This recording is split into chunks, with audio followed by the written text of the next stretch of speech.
And we are back like we never left. And of course, we are always feeling that much better when we're coming off a New York Knicks victory. So we actually can enjoy the game here tonight. We are not burdened with a 4-game losing streak. No, we are onwards and upwards. And tonight, we do have a good matchup. The Cleveland Cavaliers taking on the Minnesota Timberwolves down there in Minnesota. Both of these teams have been playing significantly better as of late, so tonight should be a very good matchup. I can't wait for it. I hope you guys can't wait for it. Let's go ahead and start the show, y'all.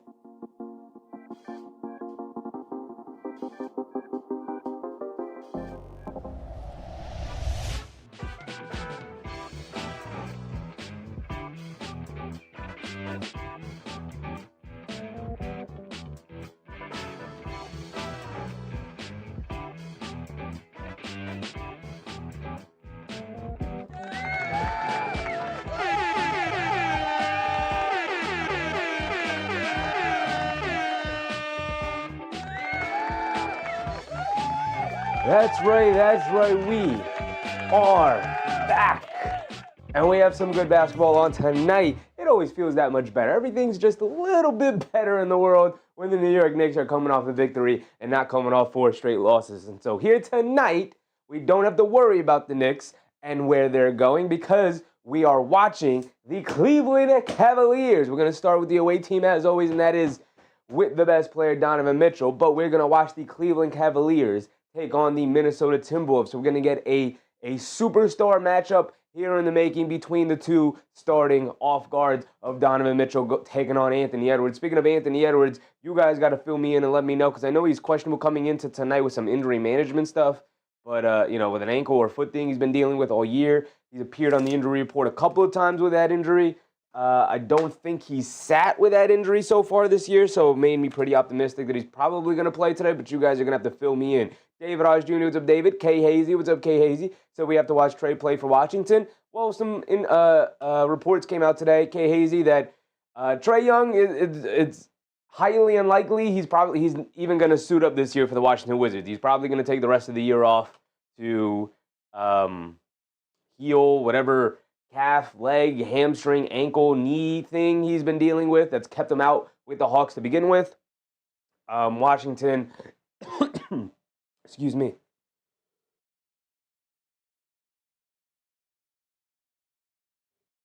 Washington is already looking to tank, and so they're like, oh, yeah, take your time, Trey Young. Yeah, whatever rehab you got to do, if you got to miss the remainder of the year, no problem. We don't even want to win games anyway. And so Washington, it's in their best prerogative in order to keep the pick to not play Trey Young. Trey Young doesn't care because he's going to get paid either way, but he is in a situation where he might be looking for, a new contract. He's definitely looking for a contract extension. It's part of the reason of going to the Wizards, but they may say, hey, for not playing this year, we'll give you money. We'll give you a contract extension because obviously they want to keep their top 8 pick. And with Trey Young being like a pretty decent player, former All-Star, he's dragged the Hawks to the play-in year after year, even on years where the rosters weren't very good. So he could definitely at least do that and get these Washington Wizards some more wins. So they're like, hey, take your time. Take your time. I think it's we may see him for like 10 games this year, and that's at the end of the year when they've already locked up that lottery pick that they're looking for. He said, damn, our pick is gone. It's definitely, there's like a 90% chance it's going back to Washington or staying with Washington, right? Or going back to Washington. Technically, the Knicks own the pick, so it's probably going back to Washington. There's like a 10% chance that Trey Young may say, 15 games from now, you know what, I'm healthy. Put me out there. Let's play. I want to get playing with these young guys and start developing some chemistry. I want to be here. And then there's a chance that maybe Trey Young could help uplift that Wizards team and play him out of a lottery pick. But at that point, I think that the Wizards management and front office will come down and be like, no, you're done. You're shutting it down. We're keeping our pick. So David said that first round Wizards pick is looking good. Wizards got Cam Whitmore today. The Wizards have always had Cam Whitmore. Cam Whitmore has been with the Wizards all year, brother. Yeah, that Wizards pick is definitely highly likely to stay with the Wizards. Durston, what's up, Durston? Morning mate from Australia. Appreciate you, Durston. Appreciate you. Justice's dad, Albert from Puerto Rico. Yes, sir, brother. Yes, sir. Appreciate you guys. All right, let's get into it. Let's get into our little pregame here. We got Donovan Mitchell. We're going to start with Donovan Mitchell as we always do. We start with the best player on the away team. We are in Minnesota here today. And so Donovan Mitchell, averaging 30 a game. We know what he's done. We know what he has done throughout his career. We know what he's done this year to help carry this team.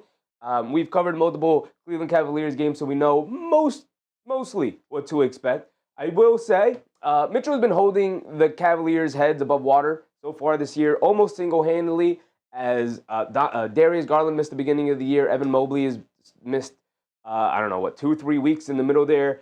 Finally back. I'm not sure if he's back in the starting lineup, but he's definitely back. Came back the Christmas Day game against the Knicks, in which they lost that lead. And Jared Allen, having Darius Garland back, has picked up his game as of late.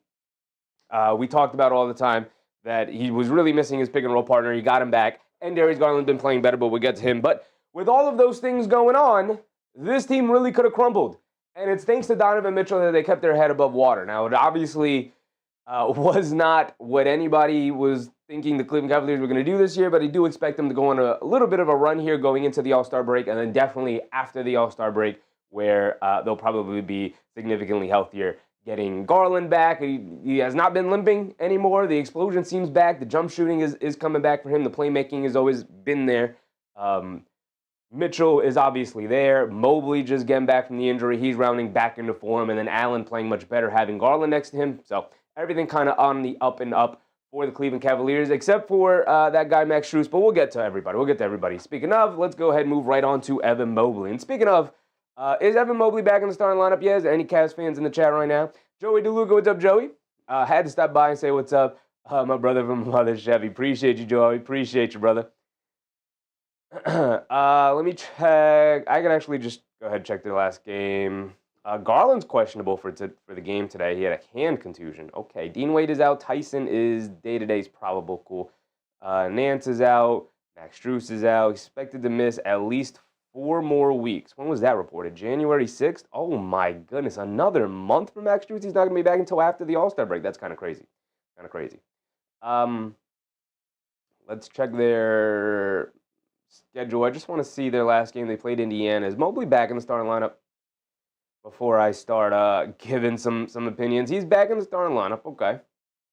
Evan Mobley's having, I don't want to say disappointing year because the counting stats are okay. They're fine. 18 and 9 with 4 assists is not bad at all. It's not bad at all in his usual brand of pretty good defense. Damn good defense.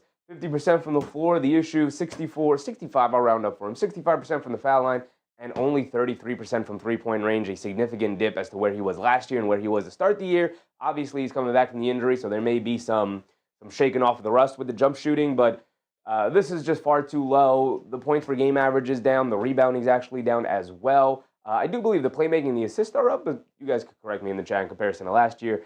Mobley is just not taking the leap. It's been more of the same. And I think that I guess, averages out to a disappointment for a guy who's 24 years old. And I think ultimately for the Cavs to want to hit the ceiling that they want to hit of, like, being real deal championship contenders, Mobley's got to take the reins of the team and be the best player on the team. I think Donovan Mitchell is waiting for him to grab the reins. And until then, kind of keeping the Cavs afloat. Well, now they're playing better, but as they were rounding in the form, it was a lot of Donovan Mitchell waiting for everybody else to get on board, waiting for Garland to get healthy, waiting for Mobley to figure out, and then he gets hurt, and now that Mobley's back, Evan Mobley I think everybody kind of wants him to do more. I think he wants to do more, but it's just has not come to fruition so far this year. It's been a lot of the same, which is still really good. But I think when you're 23 years old, going into year 24, having the year that you had, he did win Defensive Player of the Year. I think there's a lot of expectation of, like, okay, now another step. Even if it's a smaller step, as long as you're making forward progress, and yet from only so far this year, there's still a lot of season left. Felt a little bit like more of the same for him. Jeff Brown, what's up, Jeff? David House Jr. said no Josh tomorrow. Oof, that sucks. That sucks. I'm going to pull it up over here and look. Is that official? We got Darius Garland. Darius Garland started off the year injured, finally came back, and looked really bad. Did not look good. Did not look healthy as he...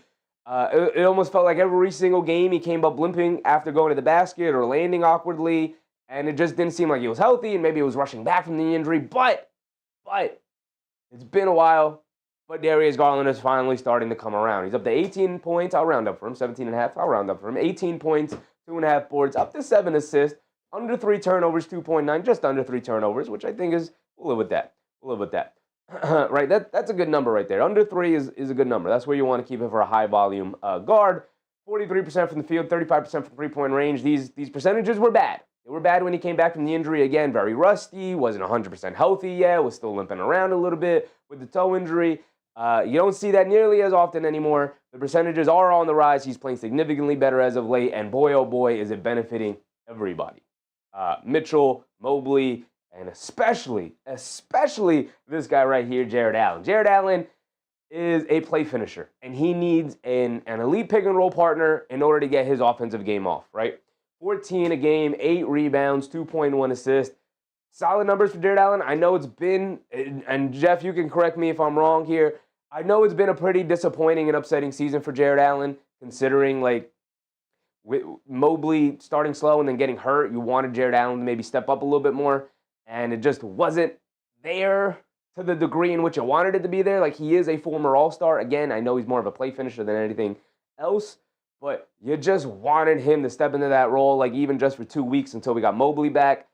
And he didn't do that to the level that I think they really wanted to see him do it. Has not been holding down the middle as well as he probably should. 14 points, 8 rebounds, 2.1 assists, 1.7 steals, 14% from three-point range. I think he's only taken, like, he made one or something like that, whether it was a heave or whatever. He made a 3 this year, so that's why it's no longer zeros, but he doesn't take any 3s, so this number is negligible. 75% from the foul line is good for a big, very good for a big. 60% from the floor. Like I said, he's really just a play finisher. A lot of his finishes come off of drop-off passes or rolling to the rim or lob attempts. Outside of that, he's not really much of a threat. The rebounding is down to around 8, unless that's what he's been averaging playing alongside Mobley. But Jeff Brown, yes, they're frustrated, but they give some hope. Some games just need consistency. Yeah, I think there's a lot of that going around with some teams this year where it's like, we just want to know what you're going to give us on a night-to-night basis. Right, I think that is, if you ask any coach what is their biggest pet peeve when coaching in the NBA, it's or coaching anything, to be honest. But when there's money on the line and this is a job, the thing coaches are always going to rely on is knowing what I'm going to get from my player. Twilson, what's up, Twilson? Right, whether that's knowing he's not going to give me much offense, but he's going to play hard defensively, right, or knowing, hey, I know he's going to, the ball movement is going to be there from this guy, or I know the player movement is going to be there from this guy. You can't always rely on somebody knocking down jump shots for you consistently, but Jarrett Allen, it's like, is he going to come out and be physical today? Is he going to be good enough on the glass? Is he going to be a step slow? Can he rim protect today? Is he going to play at the level? Are we dropping? How is he going to play in those positions? How is he going to match up to these guys? And it's just been inconsistent play. Jeff Brown said that 3 was from the shot, was kind of in the flow of the game, really? He actually lined up and took a 3 and made it. Interesting. Maybe that's him trying to build some confidence. He was feeling it then.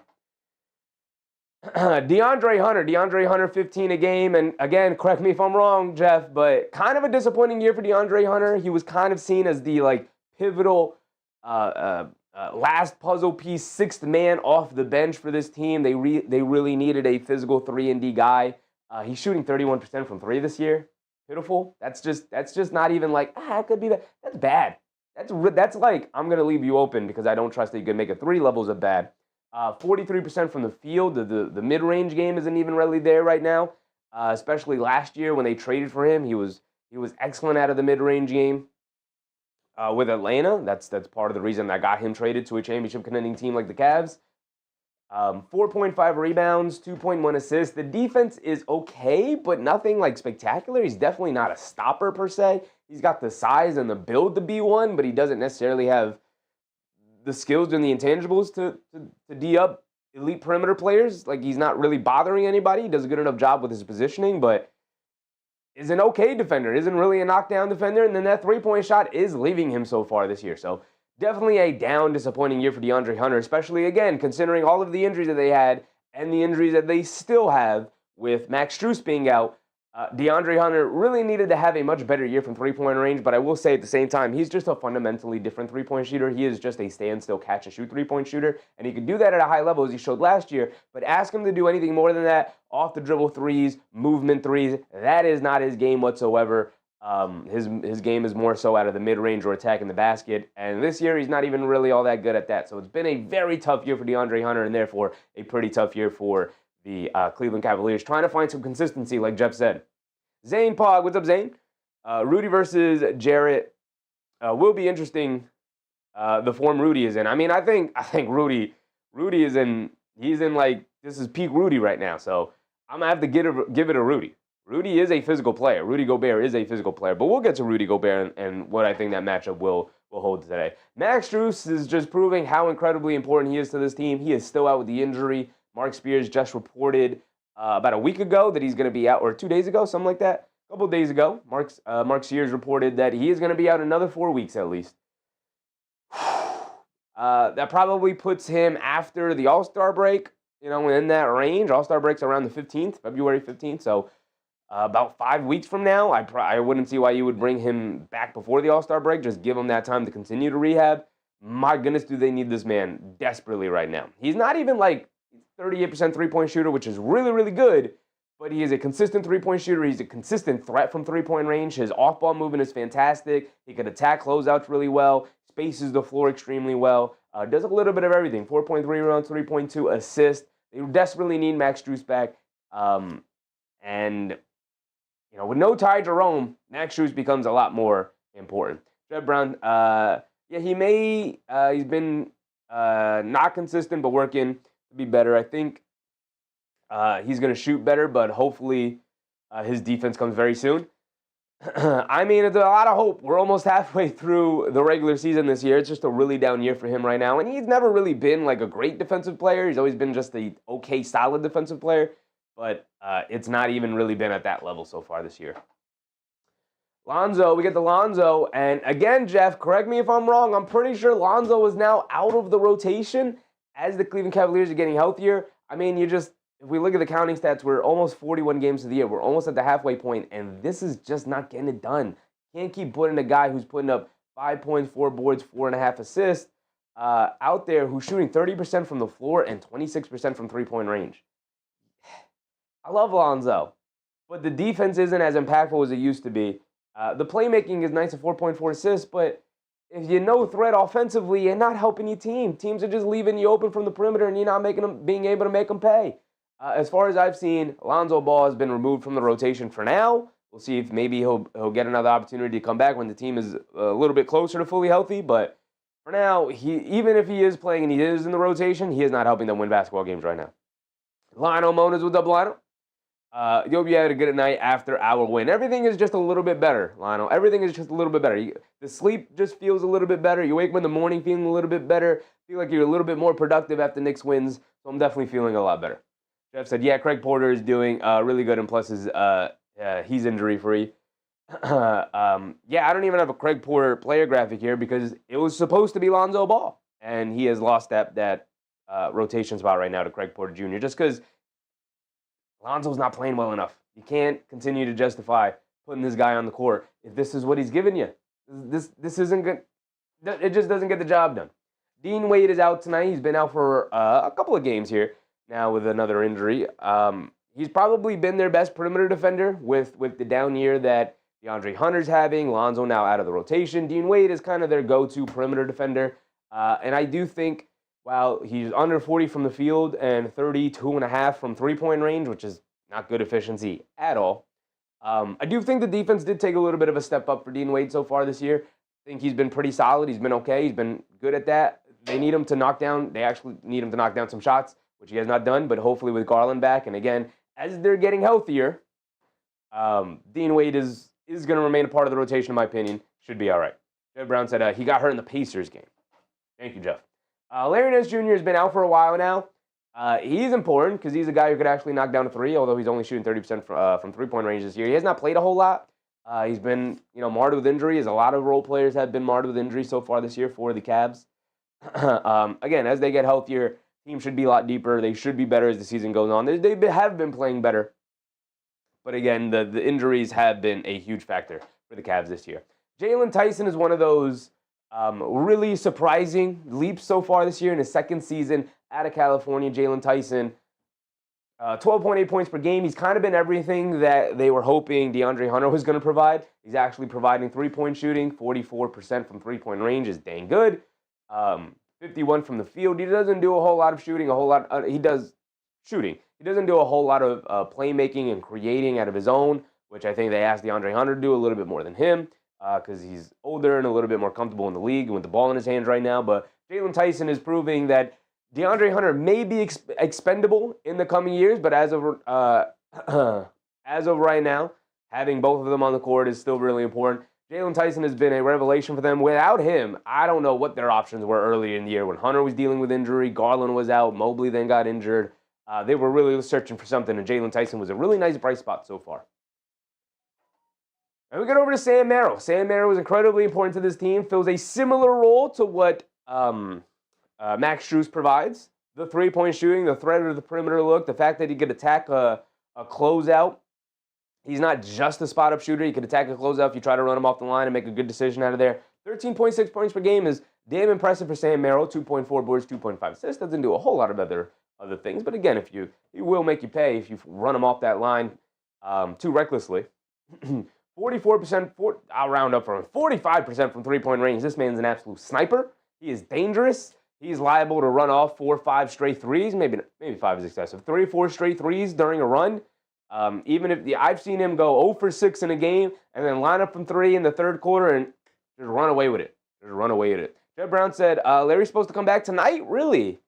As far as I saw, he was still in the injury report, but keep that in mind. Should be back tonight. Hopefully we see him.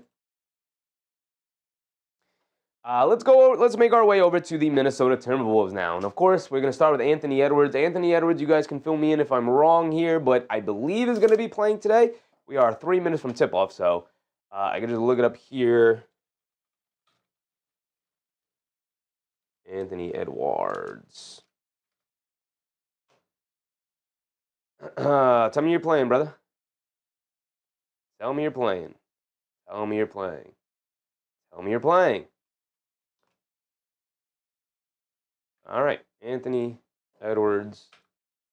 Injury? Why does this not the first thing that comes up when I search his name? Anthony Edwards has been added to the injury report. He's now questionable 6 hours ago. Is there no update? We're 3 minutes from tip-off. How is there no update? Spider versus Ant. Yes, sir, Jeff. Yes, sir. Although Anthony Edwards is available to play. Okay, there you go. Now, as of an hour ago, he's available to play.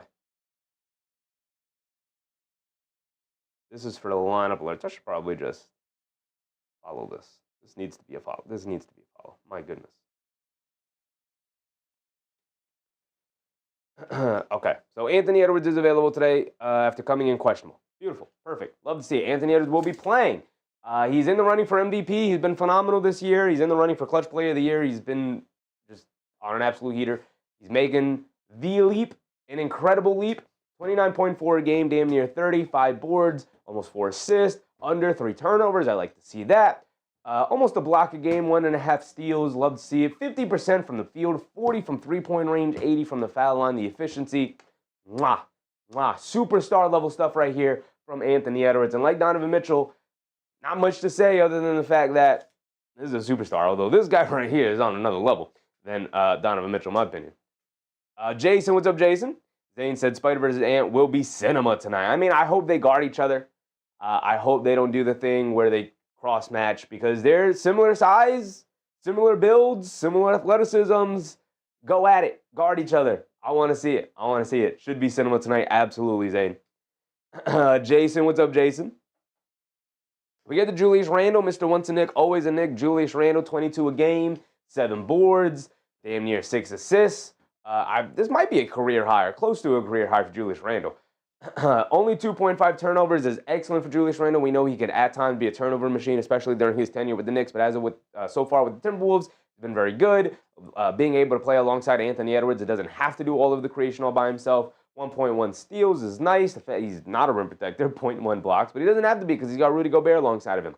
49 from the field, 81.5 from the foul line, 33 from three-point range. Julius Randle's having a very, very good year. Maybe not a great year, maybe not a career year, but he's having a very, very good year. And he's got his Timberwolves team, along with Anthony Edwards, as the two leaders on this team, or two of the three leaders. We'll get to Rudy Gobert in a second year. He's having a fantastic year.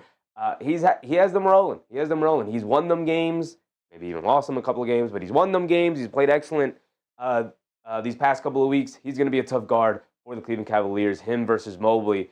We know that the Cavaliers bigs don't love physicality, and that is Julius Randle's specialty. So expect him to just lower that shoulder and go right through the chest, or try to go right through the chest of Evan Mobley and Jared Allen. Let's see what they have in store for him here today.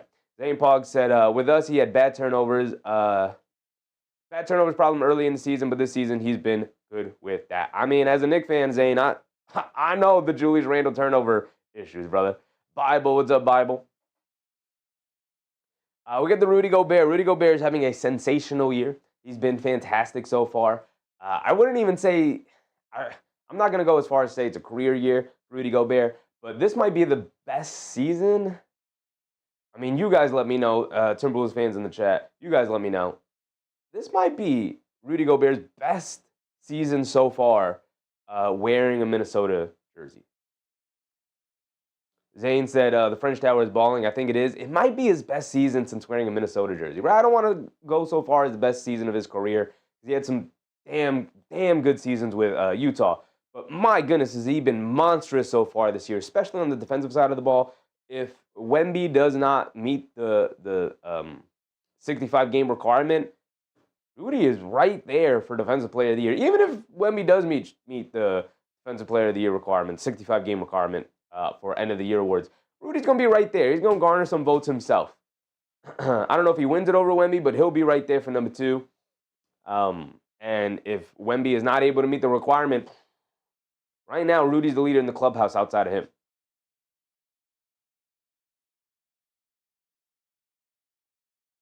Baba said, yeah, Rudy actually putting offense also. 11.3 points, 11 boards, 1.8 assists, 1.7 blocks, 52.9% from the foul line is obviously not good enough. But, all he does is catch lobs and put offensive rebounds back in. But that's all you really need him to do. And if he can do that at a high level, and so far he has this year, that's all we're asking for. We get the Jaden McDaniels. Let me go ahead and refresh the stream so we're going to be ready to go. We get the Jaden McDaniels. Jaden McDaniels having a career year. He started off on fire.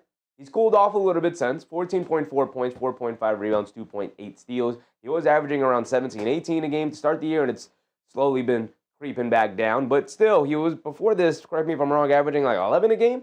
So up to 14.5 is a nice leap up. The three-point shooting is obviously the biggest area of improvement for Jaden McDaniels. Becoming a consistent three-point shooter is huge, playing alongside Randle and Anthony Edwards.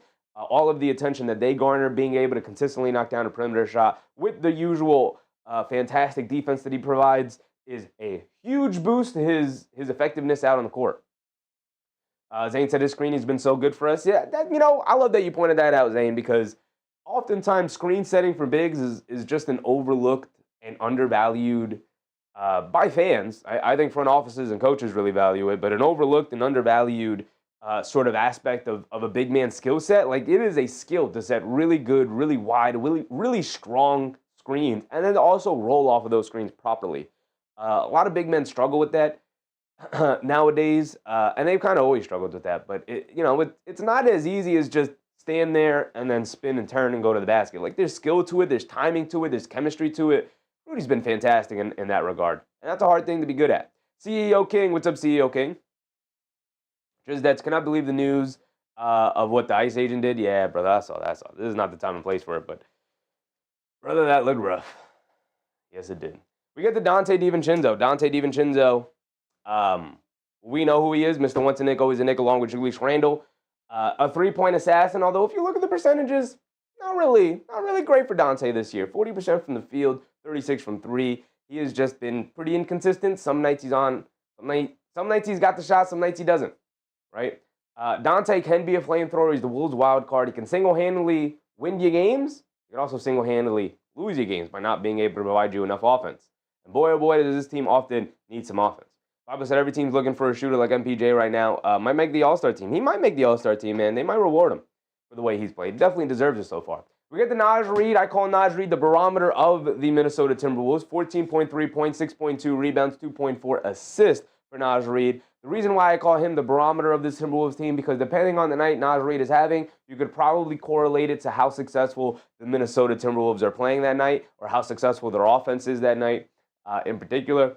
Because Naj Reid, if he's knocking down shots, cool, the offense is going to run smoothly. If he's not knocking down shots and he's playing poorly and he's turning the ball over, boy, oh boy, do the Minnesota Timberwolves run that offense very, very quickly without Naj Reid's presence out there. Thankfully, after a pretty slow start to the year, he seems to have picked up and gotten right back to his sixth man of the year ways that he won a couple of years ago. He's been great. He's been great. Bible said he fell off this year for sure. He's missing the orange and blue skies. He is.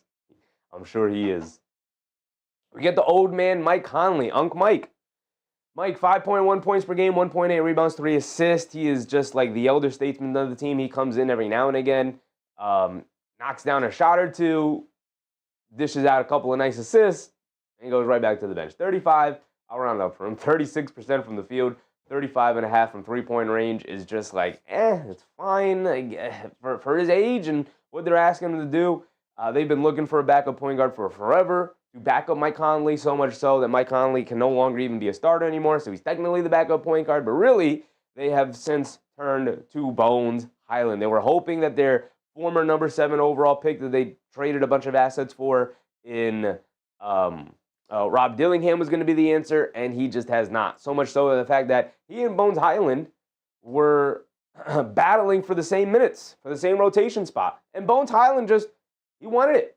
He won the rotation spot all by himself. Rob Dillingham, they gave him all the opportunities and still every now and again giving him some opportunities.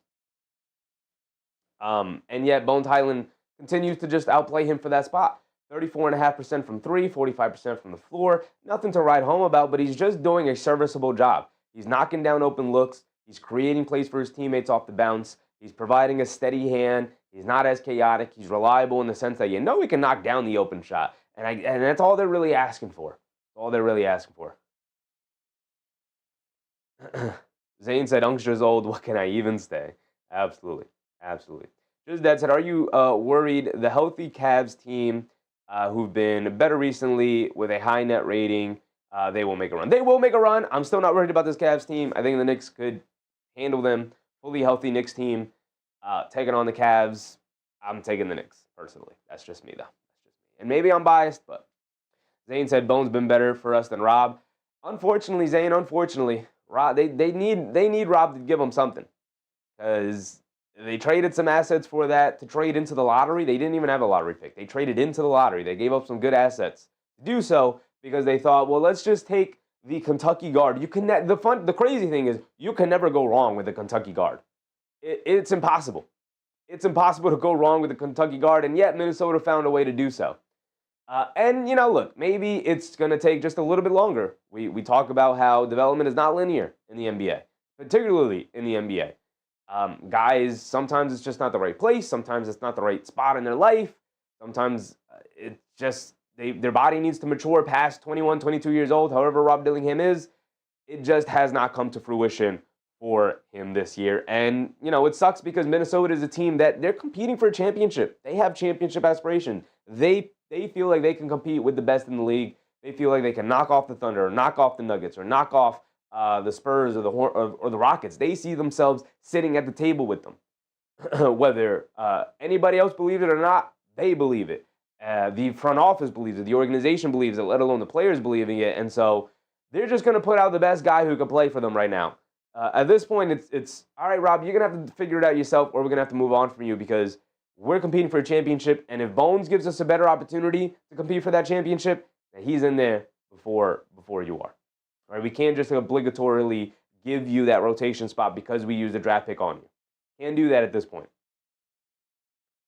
Jason said, LaMelo, 20 points off the bench in the first half. The Hornets have been hooping. We'll go around the league in a second here.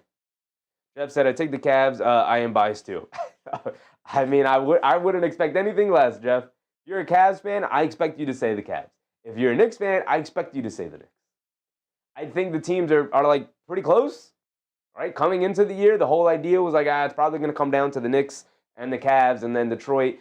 right behind them, and it's kind of gone the other way. Detroit is speeding past everybody in the regular season so far, and then the Cavs have struggled, and the Knicks have had an up and down season, but have mostly been up. And so everyone's just kind of forgotten about the Cavs-Knicks thing. But the Cavs will go on a run. And I do think that they are just as good, if not better, than any other team in the East. They're right there.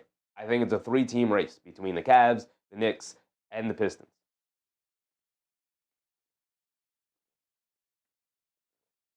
Zane said, I think Rob is not really our guy. We should trade him, in my opinion. Yeah, I mean, trading a young asset like that, a young player who you traded picks for, is always a tough proposition.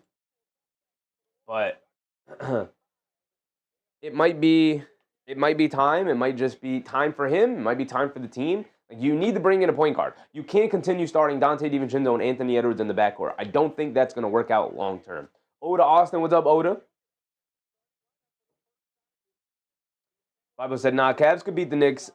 Jared Allen stopping Mitch. All right, brother, come on. We have too much evidence for you to put that one in the chat. Garland could play Brunson. Come on, brother. We don't have to compare Garland and Brunson either. It's a great matchup, but the in-season Cup champs might prove me wrong again. Jared Allen can't do anything with Mitch Robinson, brother. We've seen more than enough evidence of that. In a playoff setting especially, they don't want to see that. We don't have to compare Garland and Brunson. We don't have to do that, brother. That's a losing battle for the Cavs yet again. The comparison is Brunson and Donovan Mitchell. They're right there neck and neck. I would take Brunson. I'm sure Cavs fans will take Mitchell. But to each his own. They're right there neck and neck. Outside of that, like, I'll take Anunoby over your 3. I'll take Bridges over Bridges. That's Bridges against Garland. Could go either way.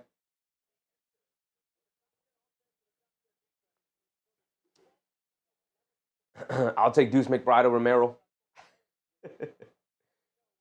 But the teams they should be on equal footing. Zane said Rob needs a new team too, I think. He definitely does. He definitely needs like an ability to just go out there and play free. Zane said Brunson versus Garland, what are we even talking about? Brunson clears easily. Yes, Brunson clears easily. That's not the conversation we should be having. The conversation should be Brunson and Mitchell, not Brunson and Garland. Let's stop that. All right, here we go. We're off and running. Oh, I don't even have it set up. My bad. We're off and running, y'all. We're off and running. Boom, boom, boom. Here we go. Donovan Mitchell on the left wing. Attacking to his right, in the lane, kick it out to Garland. Quick catch and fire over Dante DiVincenzo. Way off on that one. And Gobert clears with the rebound. And here we go. Edwards has it up top. We're locked in, y'all. We're locked in. Also start the timer, me. There we go. 11:30 to go. Randle hits Edwards, come back door, and a layup. Oh, beautiful pass from Randle. Terrible defense from the Cavs. And the first basket go to the Timberwolves and Anthony Edwards off a nice dime from Julius Randle.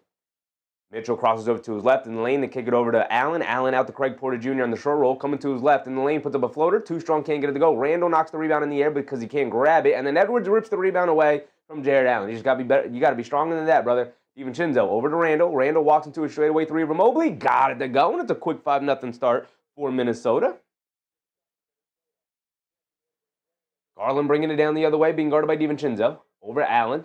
Hands it off to Mitchell. Coming to his right, he's being guarded by McDaniels. In the lane, throws up the floater. Gets it to go down. Nice soft touch off the front of the rim. Rolled around a little bit and got it to go down. Randle hit a head pass to McDaniels, and he just blows past the defense for an easy layup as the Cavs don't get back on defense. Not a great start for the Cavs. Got to wake up. Garland gets it over to Mobley, attacking to his left down the lane. Pass fake to kick it out. Craig Porter Jr. right wing 3. Edwards gives a half-hearted closeout because he's daring him to shoot, and he makes him pay. Randle just beat the Cavs to the ball, hit ahead to McDaniels for a two-handed slam, and the Cavs look like they came out sleepwalking. Brother, again, beat to the ball right now. Every loose ball going to the Timberwolves to start the game. Cavs got to wake up. Garland has it up top to get it over to Mitchell, curling off an Allen screen. Back to Garland. Garland hesitates from 3, tagging down the lane, gets into the paint, throws up a floater, comes up well short. Randle secures yet another rebound. He's bringing it down the other way, has it in the lane. Coming down, almost lost the handle, picks it up, knocked out of his hands. Allen able to recover, and saves it over to Mobley. Good defense from the Cavs there. Here comes Mobley, bringing it down. Euro stepping down the lane, puts up the floater, gets it to go. And the foul for Evan Mobley, and that should put them right back into the game. There you go. Jamie Mayall, what's up, Jamie? John Smith, what's up, John? Who are you rooting for? I don't have a vested interest in this game. I'm rooting for a good game. I'm rooting for a fun, entertaining game. Crandon, what's up, Crandon? I'll take Ant over anyone but Joker. Take Ant over SGA? Not the craziest thing in the world. I think SGA is definitely better. It's not the craziest thing in the world, especially if you're a Timberwolves fan. Randle has it up top, being guarded by Mobley, coming to his left. Off a Gobert screen. Randle sidesteps straight away, 3 over Allen. Splashes in nothing but net. This is not a good sign for the Cleveland Cavaliers that Julius Randle has it going. He looks locked in right now. Garland leaves it off of Jared Allen, spins in the paint, draws a foul, can't get the layup to go. He's going to go to the foul line for one more, though. Fouling Dante DiVincenzo as Allen rolled to the rim. Jamie is predicting Ant-Man with 37, 7, and 9. Crazy stat line. Zane said Brunson, we read that earlier. Crandon said I'll take Ant over anyone but Joker. John Smith said I would say Ant-Man over Jalen Brunson. Probably. Ant-Man's defense, yeah. I'd probably take Ant-Man over Brunson.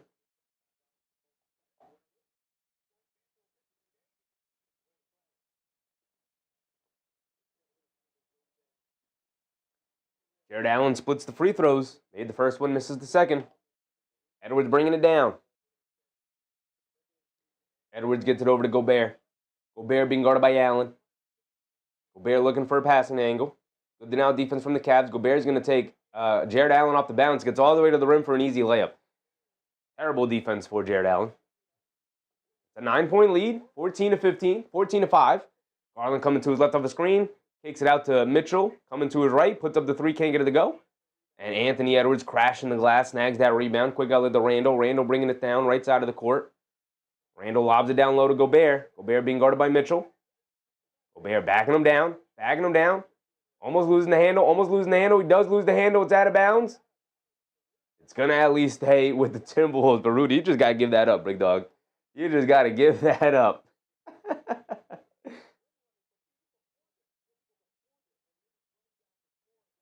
Jamie said, can't wait to see my 76ers versus everybody. Shout out to you. Dante DiVincenzo curling off a screen, rattles in a 3, and a 12-point lead early here in the first quarter, and a timeout for the Cleveland Cavaliers. Not a good start for the Cavs. It's only 12. 17-5. It's just a slow start for the Cavs. They got to get themselves going here.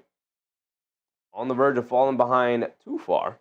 We got 8:28 to go already in the first quarter. 3.5 minutes in. It's a 12-point lead. John Smith said, this defense is bad. It's not good. That's for sure. Nazalan, what's up, Nazalan? He said, let's go Wolves. I personally don't have a vested interest per se in the winner or loser of this game. Real quick, let's go over the NBA slate, see what's going on tonight. Pacers Hornets have already tipped off. That is a 2-point game at halftime, 60-58. Always got to root for the Pacers there. Got to root for the Pacers. Got to root for any team that's under the Wizards to pick up victories. Or to lose, I guess. Never mind. I got that backwards. We want every team under the Wizards to continue to lose, every team above. So I guess we want the Hornets to lose. Or the Pacers to lose. Actually, this is a win-win for the Wizards. We're going to struggle without CJ McCollum and probably going to struggle without Trey Young suiting up for them. The only other 2 games we have on tonight besides our Cleveland Cavaliers versus Timberwolves game is the Miami Heat taking on the Bulls. That's going to start any minute now. Should be tipping off now. And the Mavericks taking on the Jazz in the late night game starting at 9. That's not a great game. Not a great game there. Heat versus Bulls. Battle of the mid right there. I tell you. Can't get any more mid than that. Zane said, great start for us. Phenomenal start. Always got to... when you start the game up by 12, 3.5 minutes into the game, it's a great start. The offense is rolling. Randle playing good already. Yeah, he is. Knocked down 2 threes, picked up a couple of nice assists. He's locked in on the boards. Very active so far. Tomorrow's slate, obviously we know the Knicks are taking on the Phoenix Suns. Booker returns to Jalen Brunson returns to Phoenix, in which, for whatever reason, he just seems to always light up this Phoenix Suns team. Zane said, loving the fluid offense early. Yeah, everybody getting a touch. They're even dumping it down low to Rudy on a couple of possessions there to let him cook.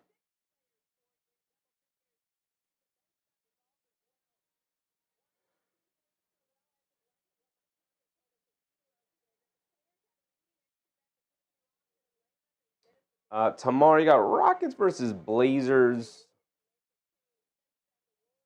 Got Hawks, Nuggets. They did get Aaron Gordon back. They did get Christian Brown back. Thunder versus Grizzlies. Thunder sliding a little bit here. But here we go.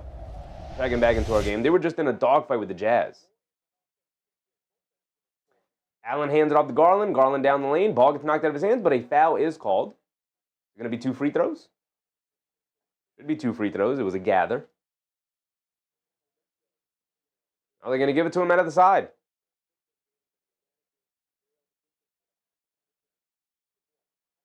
I think Minnesota catches a little bit of a break there. Looked like he was gathering to shoot. They call it side out of bounds.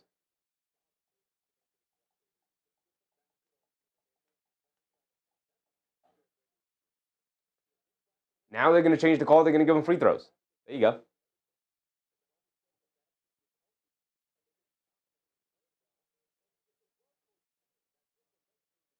Crane said, I can't stand how SGA plays, so I'm good on that. I mean, me either, but he is still objectively the better player.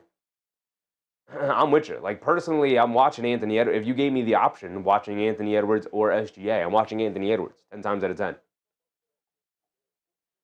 But SGA is objectively the second best player in the league right now. Garland misses the first free throw. He does knock down the second one. Another set of split free throws for the Cavs. First was from Allen, this time from Garland. Anthony Edwards bringing it down. 17-6, 8:15 to go. Get over to Randle. Randle has it up top. They get over to DiVincenzo. DiVincenzo coming to his right at the Gobert screen. Takes it out to Randle. Randle coming to his right. He's going to walk into his pull-up right wing three. Can't get it to go. Good box out and rebound from Jared Allen. And now here comes Mitchell bringing it down. They're down by 11. Got to get it back to single digits here. Mitchell driving it down, kicks out to Mobley, pump fakes down the lane to the basket. Scoop play with the left hand. Got it to go over Gobert. Nice strong drive for Evan Mobley there. Went in there fearless and finished over Gobert. And Edwards will bring it down.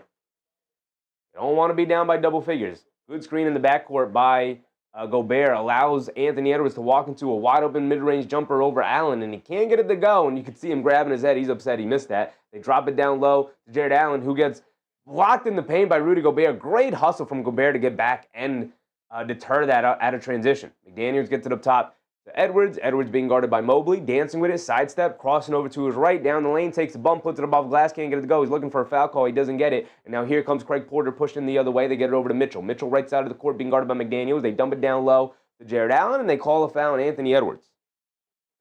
And Edwards and the Timberwolves a little upset the lack of foul calls that he got on the other end versus him getting called for a foul on that end. A little push on Jared Allen. He sold it well. Jason said, unpopular take probably, but Jalen Johnson's going to feel the pressure for real now that there is no Trey. Little different when you are the full-on number one option. Absolutely. I don't think that's an unpopular, at least it shouldn't be. I don't think that should be an unpopular take, Jason. Absolutely. There's a, Trey Young was definitely scapegoated at the end there. With no Trey Young, they're still an average 500 team. It's not like they were awesome with Trey Young out versus being bad with him in. They were bad with him in. And with him out, they're mid, which is not good enough, right? Anthony Edwards down the lane, draws the foul. He's going to go to the foul line for two, and he falls to the floor, wincing a little bit there. He was questionable coming into tonight. Slow to get up. Shouts an expletive and walks his way to the foul line. Got a little limp to him. A little limp. Don't love seeing that. Don't love seeing it. Just under 7 minutes to go.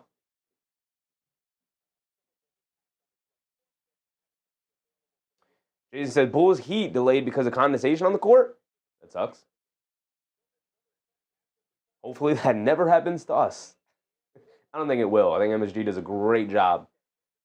I can't remember the last time we had a delayed start. Edwards steps to the line and splits the free throws. 18-8. Back to 10. They get it over to DeAndre Hunter. Leaves it off for Allen. Nice big slam in the paint. Nice drive and kick nice drive and drop off from DeAndre Hunter there. 6:30 to go, approaching the halfway point. 18-10. Timberwolves offense is slowing down here. Randle to the basket, flips it up at the rim, shoots up an air ball. Gobert, the offensive rebound, though. Backing down Allen, leans in, and gets hit with the offensive foul on Jared Allen. Jared Allen does a really good job of selling it yet again. Jared Allen with a couple flops here.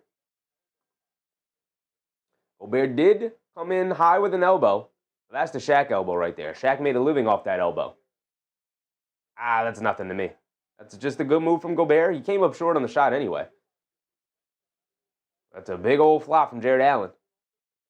Probably the only chance he has in stopping Gobert today. Just that said, why do I feel like Randle is a slow reaction rebounder? Like he doesn't get his hands on the easy ones? I don't know. I don't know. Maybe there's some credence to that. I don't know. I haven't really been paying attention to him these last couple of years since he's been off the Knicks. Garland dancing with it, coming to his left in the paint against Edwards. They kick it out to Hunter, who takes the baseline, gets caught in the paint, leaves it off for Allen, who tries to throw another interior pass, gets knocked out of the air. He picks it back up and misses a lefty floater. Gobert finally cleans it up with a rebound. And here comes Edwards on the right wing. Dancing with it. Cross-court pass to Najee. He's just going to walk into a pull-up three. And he can't get it to go down over Jalen Tyson, who's now in the game. Here comes Darius Garland, who's out there with Hunter, Allen, Merrill, and Tyson. Get it over to Allen. Hands it off to Merrill. Merrill leans in, puts up the three, draws the foul. Can't get the three to go down, but he will go to the foul line for 3 free throws. Got fouled by old man Mike Conley. Merrill will go to the foul line for 3.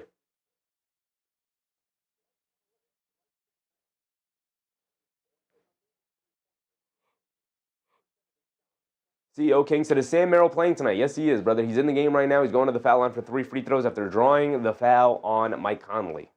5:30 to go.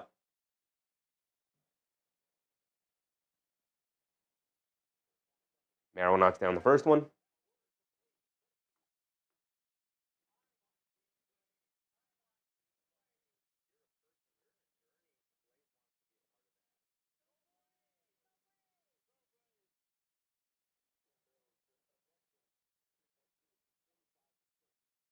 Joshua Procpio, appreciate you. Thank you for the subscription, big dog. Appreciate you. Hope you're having a good time tonight. Sam Merrill goes 3 for 3 from the foul line. And it's just like that. It's a 5-point game. Just like that, it's a 5-point game. Minnesota's been stuck in the teens here after a really hot start. But Cleveland has picked up their defense. Conley down the lane. They kick it out to Edwards. Edwards up top, a straightaway 3 over Tyson. Got it to go for Anthony Edwards. He's back up on the board. And Merrill trying to answer on the other end, and he does just that as the Cavs quickly push it up the other way, and Merrill responds with a 3 of his own. Anything you can do, I can do better offense. Here comes Anthony Edwards bringing it down against Tyson. Edwards directing traffic to get it over to Gobert. Back to Edwards, coming to his left, off the screen. Allen hedges out hard to get it out to Conley. He pump fakes down the lane, throws up a floater, and Gobert catches and throws down a reverse dunk. That might not have been a floater, a pass. That might have been a floating attempt, but Gobert's so big and long, he was able to just go up there, grab it out of the air before it got to the rim, and dunk it down. And then Garland quickly pushing the other end, gets all the way to the basket for an easy layup. It's 23-18 with 4:40 to go. Edwards on the right wing being guarded by Merrill. Edwards now going to look to isolate. He's got the advantage, so he's going to back him down. Stop, turn, pump fake, good defense. He steps through, lefty layup. Got it to go for Anthony Edwards. Beautiful move.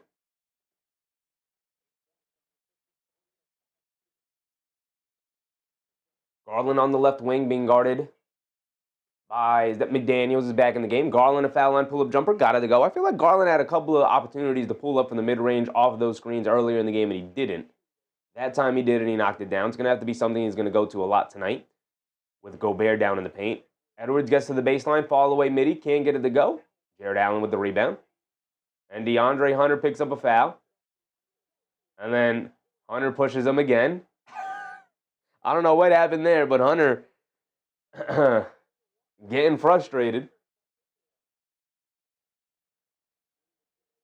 Just that to think the Knicks were interested in Conley, not one bit, just as that. I don't think anybody outside of Minnesota is interested in Conley right now.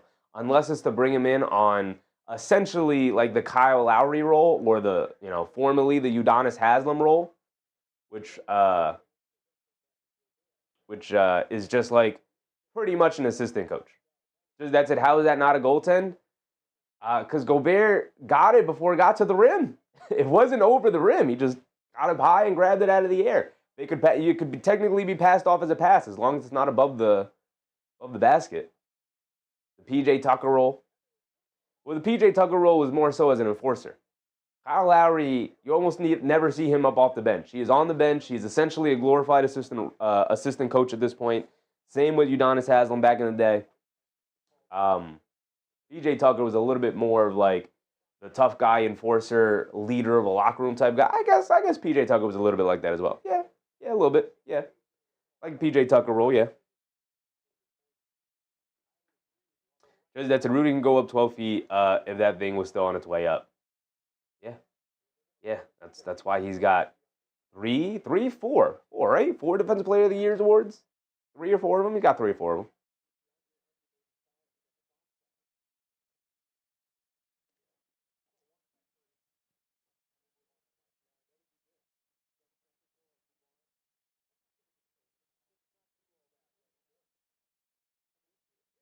So the refs are going to take a look at this fracas between Rudy Gobert and DeAndre Hunter.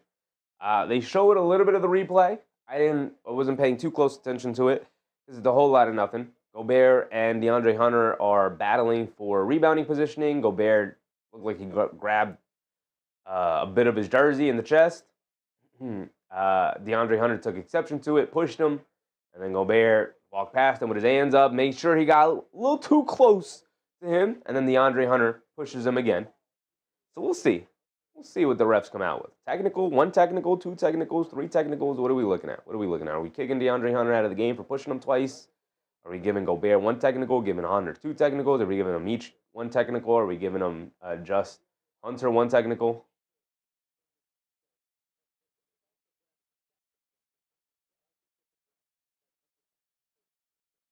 Yeah, if anything, it should be 2 techs. 1 on Hunter and 1 on Gobert. Gobert tries to make it more of a thing by walking over to DeAndre Hunter with his hands up and then purposely makes contact with him. And that's when Hunter pushes him a second time. If anything, should be just 1 tech on Hunter, 1 tech on Gobert. We keep it moving. Does that to does Gobert have fans? I like Gobert. Gobert's cool. As a basketball player, maybe not so much as a person. I don't know him as a person, so I can't say. Jed Brown said every time we play Minnesota, it's always something. Minnesota's a physical team.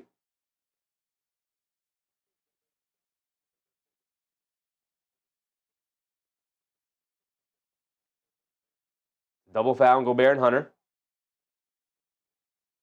And then a technical foul on Gobert and Hunter. I think that's the correct call. I think that's perfectly called. Double foul and double tech. Keep it moving.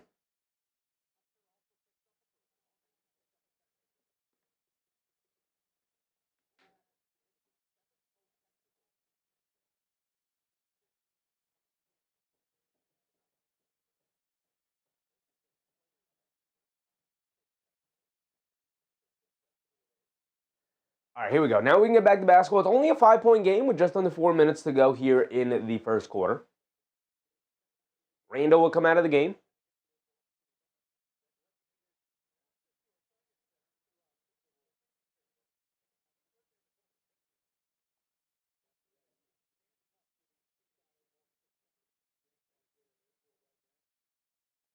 Who gets the ball back here? Cleveland, I think. Yeah, Cleveland gets the ball. Merrill gets it over to Hunter. Jab step, dancing with it. He's being guarded by Anthony Edwards to get it back to Merrill, back to Hunter. Hunter coming to his left, hands it off to Mitchell, being guarded by Jalen Clark. He goes along the baseline, kicks it out to Mobley. Now out to Hunter. He puts up the 3 over Edwards. Shoots up an air ball. Tyson able to save it. Right to Merrill. Great hustle from Jalen Tyson, who saved it from going out of bounds. And Merrill wisely snuck into the paint, got the ball back, and laid it up and in. It's a 3-point game, 1-possession game. Conley has it up top to get over to Naj Reid. Naj Reid being guarded by Sam Merrill. Driving down the lane, draws the foul, but he kicked it out the last second, so it should be side out of bounds. Cavs are in the bonus, but not the Timberwolves.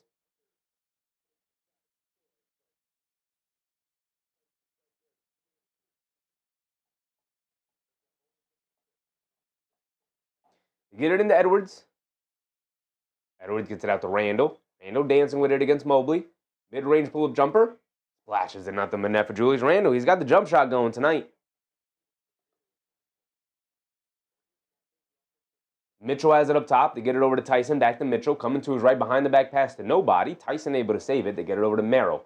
Having to reset the offense off the bad pass. They get it back to Mitchell. He's just going to run and pick and roll with Tyson. They lob it over the top to Tyson. Goes up and gets the easy layup to go. Bad defense from the Timberwolves. Great slip screen from Tyson there. Randle has it on the right wing, being guarded by Tyson. He's going to look to dance. Hands it off to Clark. Clark attacking to his left, down the lane. Gets stripped. No foul call. Definitely some contact. They kick it out to Merrill in transition. High arcing three. Comes up short. Naj Reid with a good box out and rebound on Mobley. Saves it over to Anthony Edwards. And here comes Edwards bringing it down. Edwards. Hesitation dribble. Step back. Kicks it over to Clark. Back to Edwards. Edwards on the left wing being guarded by Hunter. They show two defenders. He just leans in, steps back. And they call an offensive foul on Edwards. They don't see a lot of those called anymore. Saying Anthony Edwards extended the off arm. Edwards saying, I didn't do anything that I don't do every time down the court. But we're going to get a full Minnesota Timberwolves timeout. And it's a 3-point game for Minnesota after starting the game red hot. Went up 12 early. It's now back down to 3, a one-possession game.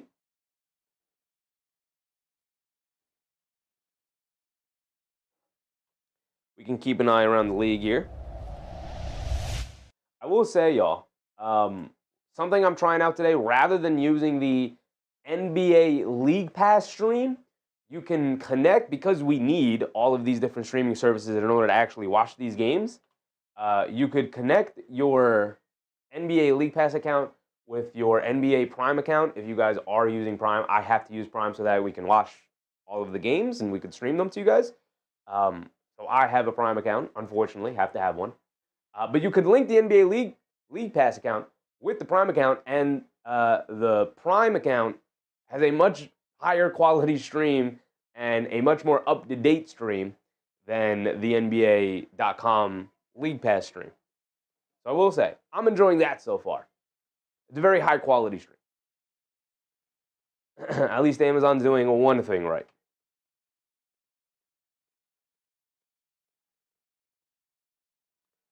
Pacers with a 10-point lead over the Hornets. The Hornets are coming off a big victory against the Thunder, and they are struggling against the Pacers so far.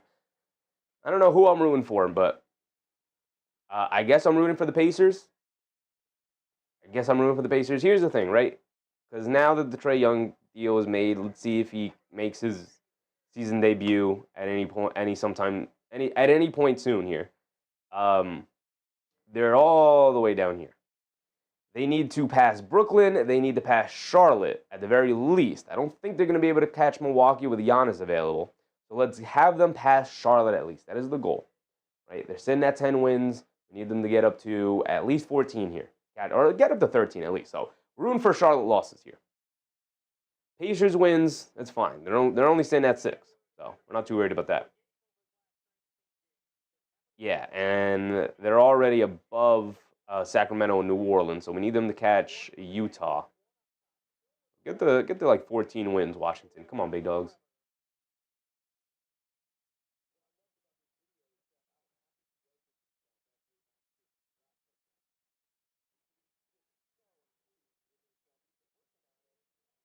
They're already in the second half of that one. The Heat Bulls fully delayed. Are we postponing it? What's going on here? Can we get this game started?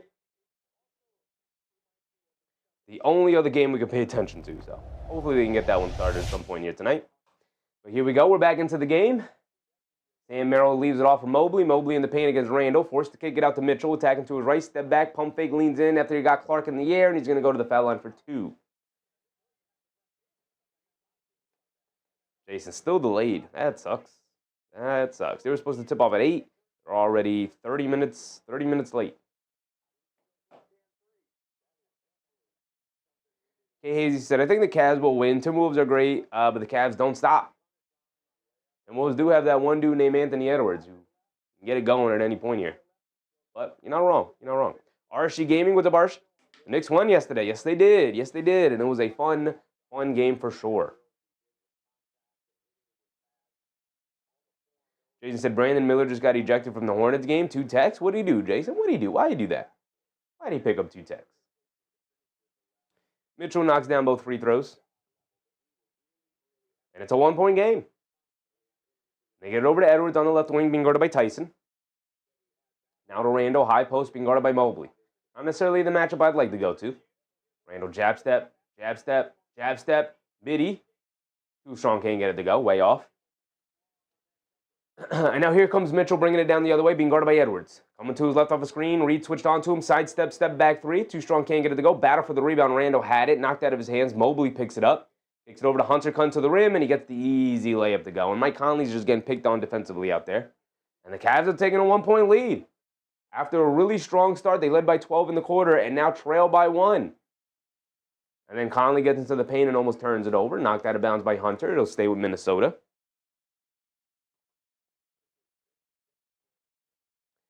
Archie said we need those kinds of Brunson games. 4 for 5 from 3. Yeah, I mean, the ball movement was just spectacular. He got open looks, was coming off the screens, some movement shots. Excellent game from the Knicks all around. They get it in the Randle on the right wing. Get it out to Edwards. Edwards up top being guarded by Tyson. Coming to his right off a high Randle screen. Blows past Mobley, who hedged out hard. Shoves it over to Randle. He pump fakes. He's going to drive to the rim hard. And a big one-handed slam from Julius Randle. Nice strong drive from Big Randle. Didn't want to settle for the jump shot. Mobley bringing it down, and they call a double dribble on Mobley. Sloppy play. Sloppy play.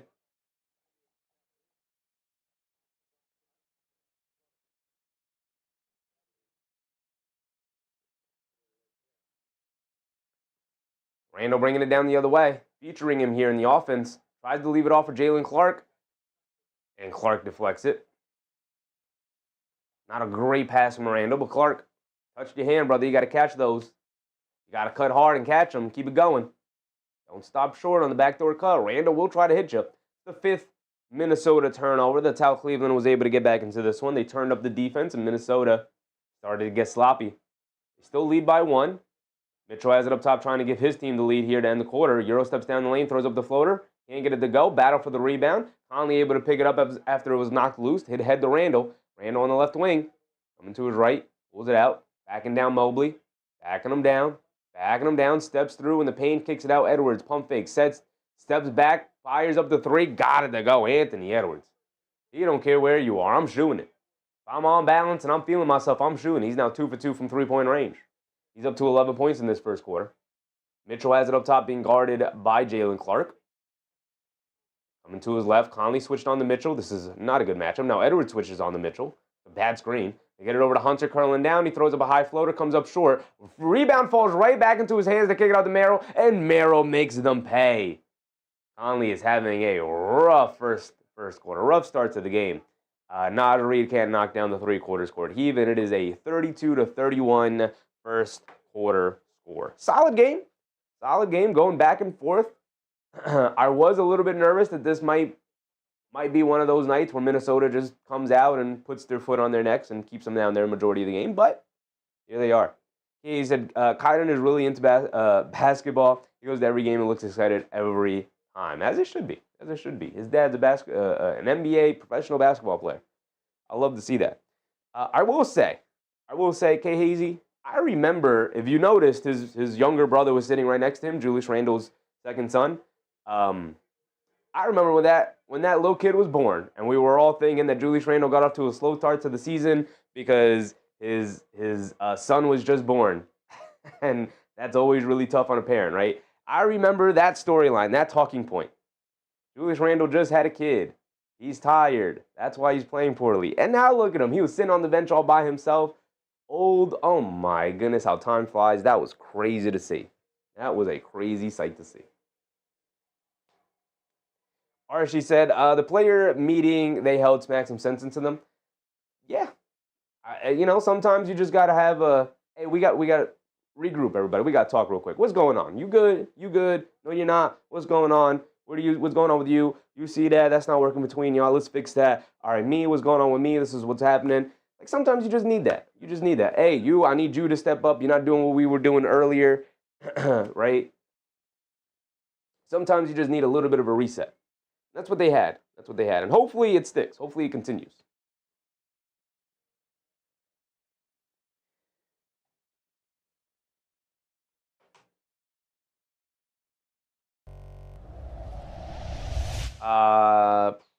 We had the Knicks game yesterday, and the Knicks picked up the win, but what else happened? We went through most of this. The Pistons beat the Bulls. Raptors beat the Hornets on a last-second buzzer-beating shot from Quickly. 76ers beat the Wizards, unfortunately. The Nuggets somehow found a way to beat the Celtics without their guys, although they did get Christian Brown and Aaron Gordon back.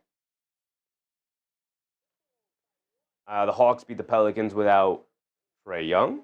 Magic beat the Nets on a buzzer beater from Paolo. We know the Knicks beat the Clippers. Suns beat the Grizzlies. We have the Suns coming up next. We could probably go through their box score here and just kind of see what we're getting ourselves into. We'll save this because we're getting ready to start the second quarter now. Here we go. Bones Highland comes in to start the quarter. Bringing it down. Highland has it up top. They get it over to Reed. Reed hands it off to McDaniels. McDaniels coming to his left. Crossing over. Step back. Pump fakes. Kicks it out to DiVincenzo.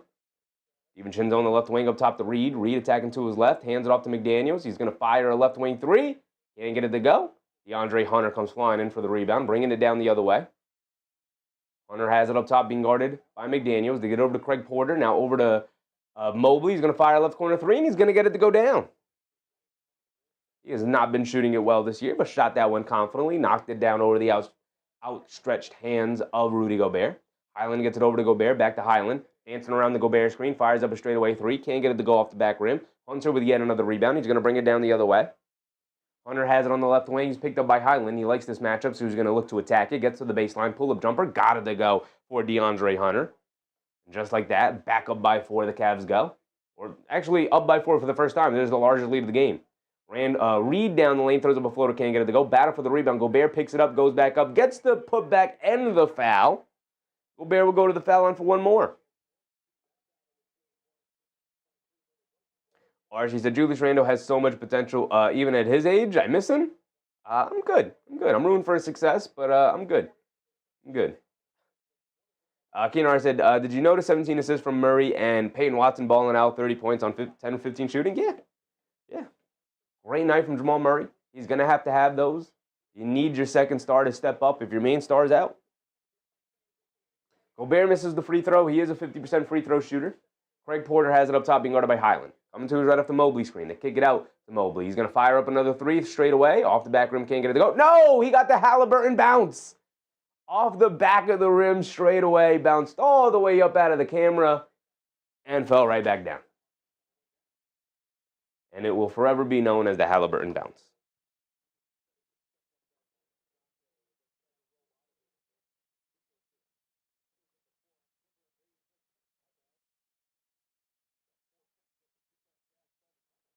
Highland being guarded by Craig Porter.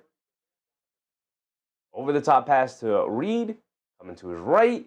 Swings it out. McDaniels wide open left corner three. Great pass from Naz Reid. And McDaniels rewards him by knocking down the three. Back to a 2-point game. Mobley lobs it over the top to Naquan Tomlin, and they turn it over. Good defense from the Wolves. And McDaniels heard the whistle and just tossed it up at the rim.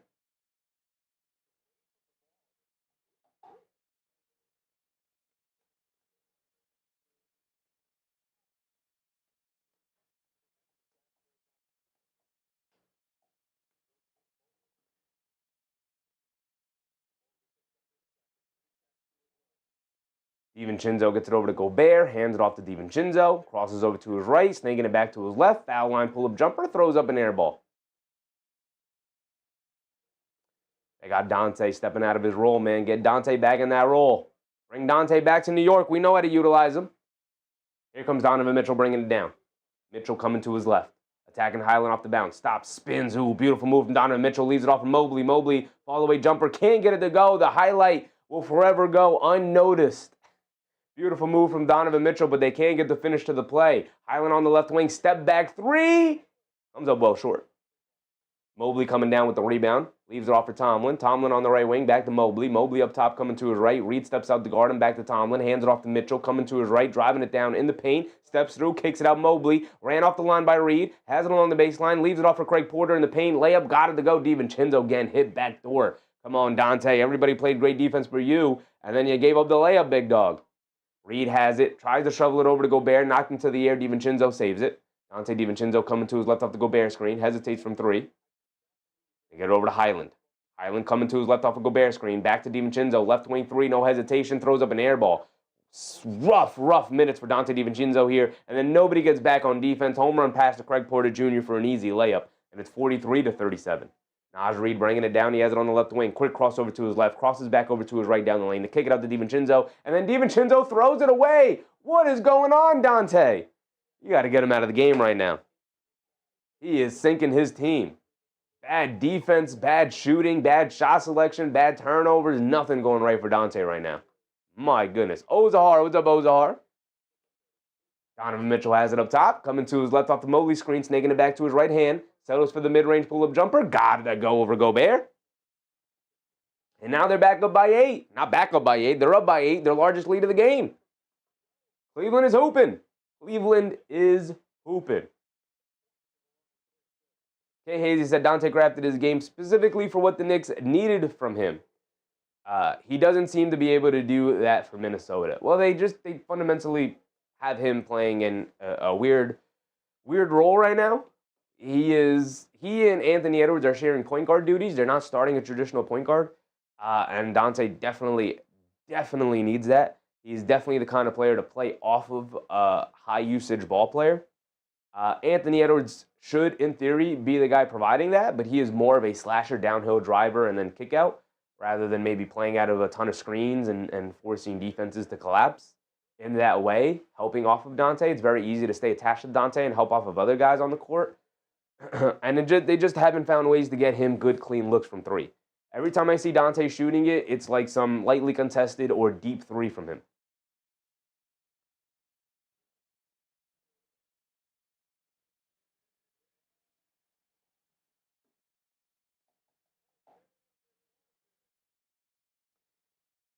It may have just been Dante DiVincenzo had a career year with the Knicks, and that's the best season he's going to have in his career.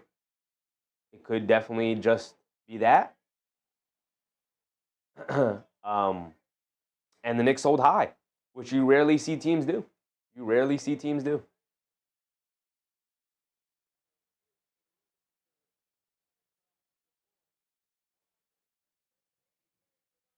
Archie said, what's your opinion on Randle's potential? Potential to do what, brother? How old is Randle? 32? It's going to come up right here. I can actually tell you perfect timing. But how old is Randle? 31. He's going to turn 32 this season. I don't know if potential is a word to be used with Julius Randle. Once you hit 32 years old in the NBA, brother, you kind of are just who you are. That's it. As a matter of fact, he's like at the end of his prime here. Next couple of years, he's going to start adjusting his game. At least he should start adjusting his game. Be more of a complementary player. He might never make an all-star team again. Maybe he will. He's got some good years left, but he is past the point of like potential talk. Ozahar reminded people of the like button. Appreciate you, Ozahar. If you're enjoying the show so far, hit that like button, hit the thumbs up button, like the stream. I'd very much appreciate it, y'all. The best way to show support to the channel and the community.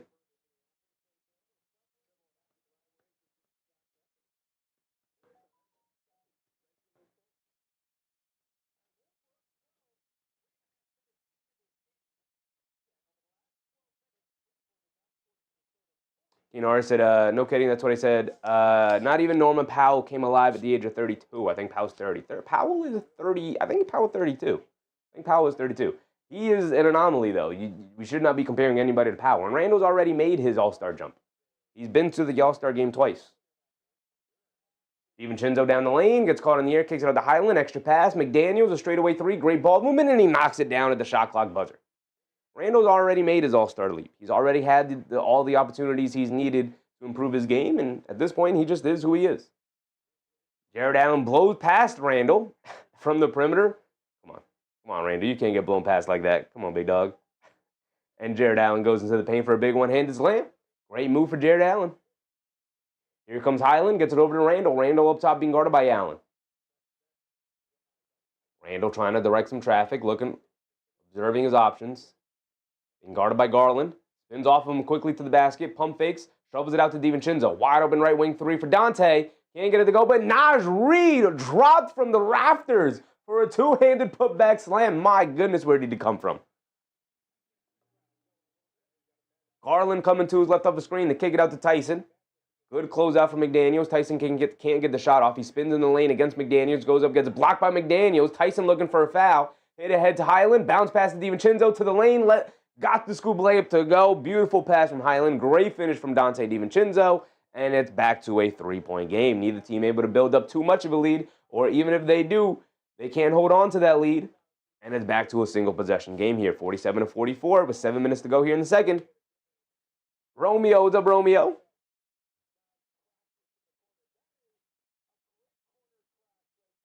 Keenar said Powell blew up last season. I think he was 30. It was a serious anomaly. Yeah, he is not the player to be projecting normal development from. It was an absolute anomaly what he did.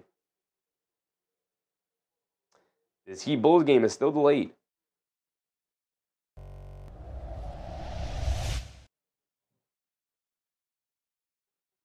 I can tell you Powell's age right now. I was 32. He's 32.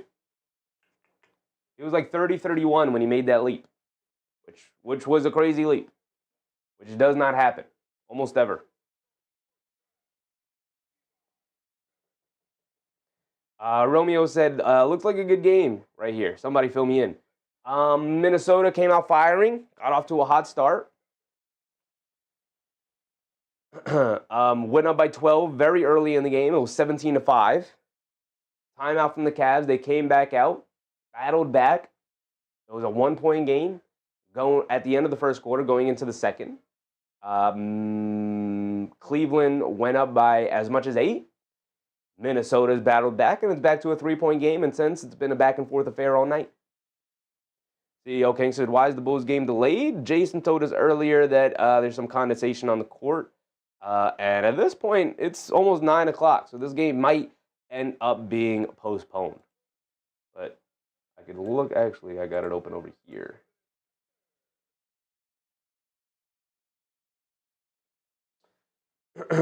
Bulls versus Heat. They just announced it's been delayed at least 20 more minutes. Looks like we're not getting a solution anytime soon.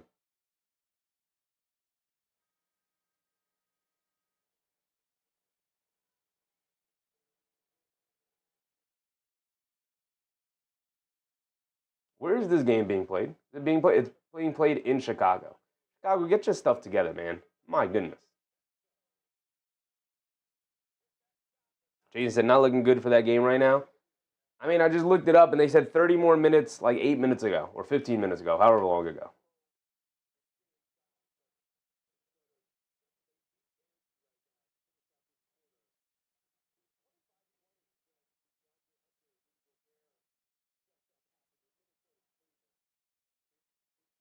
All right, here we go. We're back into our game here.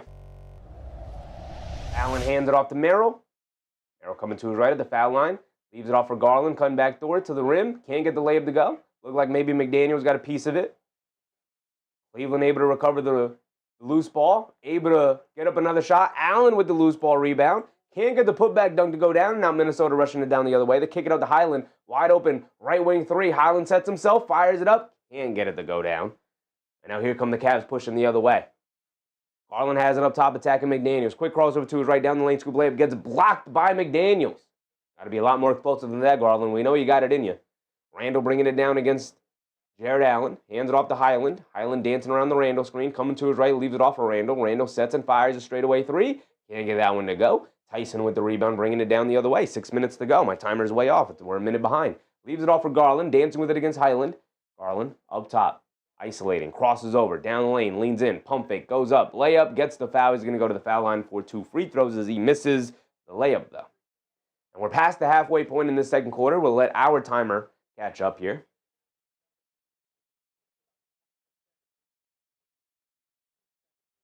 Jason said, damn hockey, ruining my basketball. Antonio Hutcherson, what's up, Antonio? Being played outside, apparently. It would be cool to have an NBA basketball game played outside, man.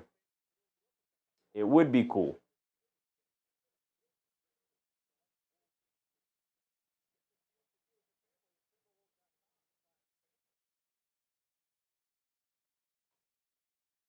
Romeo said, is Anthony Edwards playing? He is playing, and he just subbed back in, brother. All right, what's the latest information on this game? Hearing from someone, courtside Bulls Heat matchup officials are pushing for the game to be abandoned and rescheduled at a later date. Efforts are dropping the temperature inside the United States to clear condensation doesn't appear to be working. That's not good. Minnesota turns the ball over.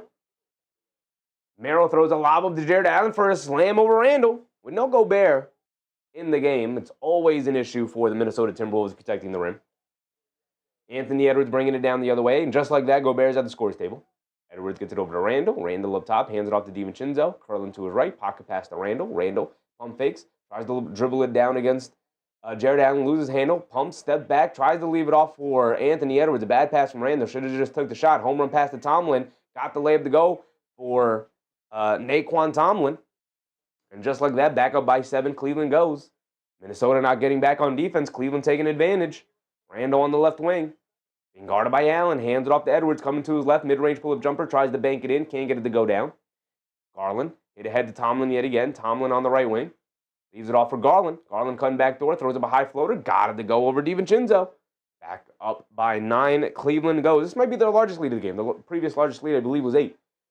So now new largest lead for Cleveland. Up by 9. DiVincenzo dancing with it. Steps back for a 3 on Tyson, and he knocks it down. There you go. There you go, Dante. They lob it over the top to Tyson, and Tyson lays it up in again. The second time they've done that with Jalen Tyson, slipping a screen and rolling to the rim. Excellent play from the Cavs.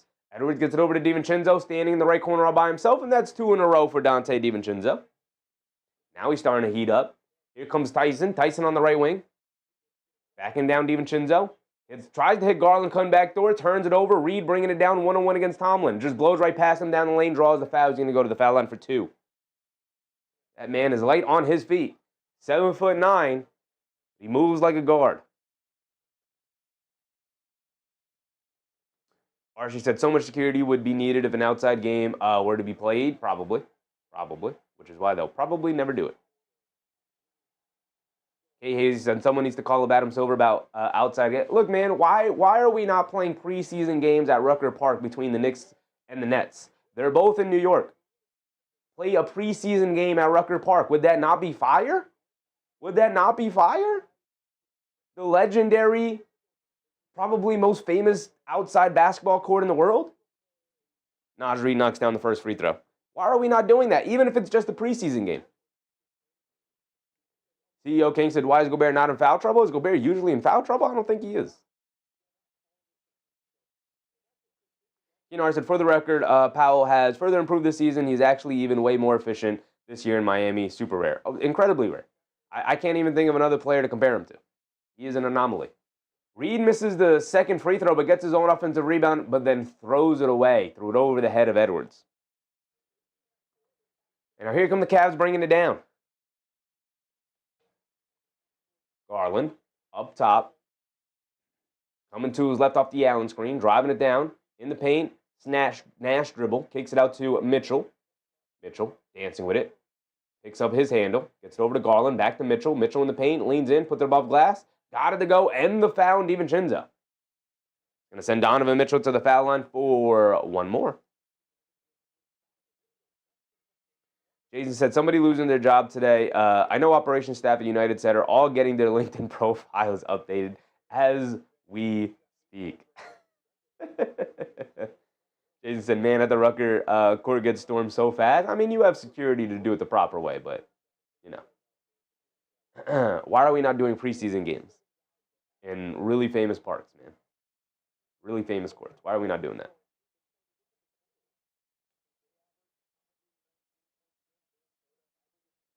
CEO King said, I'm saying, why is he not in? Was he in foul trouble? No, it was just his usual rest, brother. He's in now.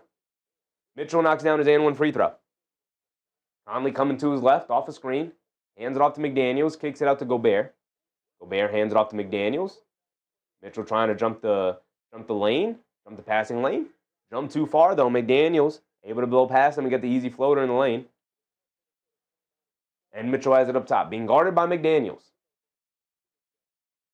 Mitchell spins, coming to his left off the Allen screen. Pocket pass to Allen, kicks it out to Mobley up top. A straightaway three over Randle. Well contested, can't get it to go. Gobert knocks the rebound to himself. And here comes Anthony Edwards. Edwards bringing it down. Turning on the Jets. One man to beat to the basket. Kicks it out. Randle, open right corner three. Can't get it to go. Battle for the rebound, though, and Mobley rips it away. And a loose ball foul on Jared Allen. Trying to keep Rudy Gobert off the glass. Ball's going to stay here with Minnesota with under 3 minutes to go. I know they're in the bonus. Gobert's going to get 2 free throws out of it.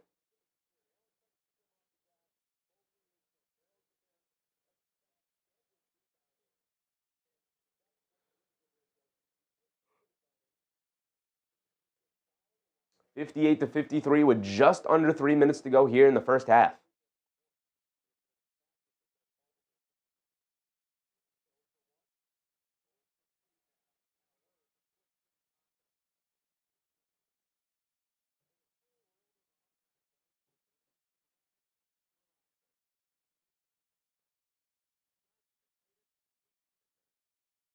People are calling for the game to be canceled.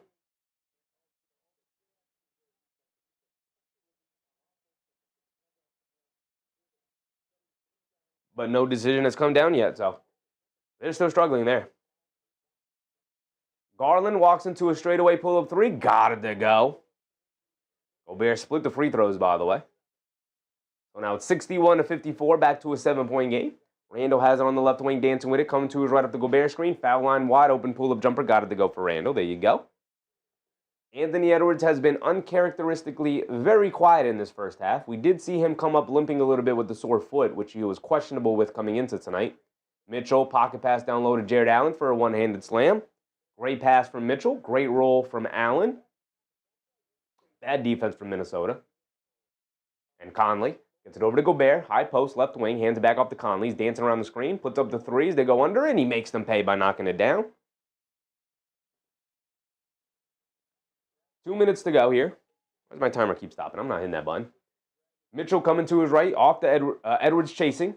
Mitchell leans in, draws the foul, and Mitchell's going to go back to the foul line for 2 more free throws. Edwards can't believe the foul call, but Mitchell got him up in the air. He's going to go back to the foul line. Just under 2 to go. 63-59, Cavs up by 4.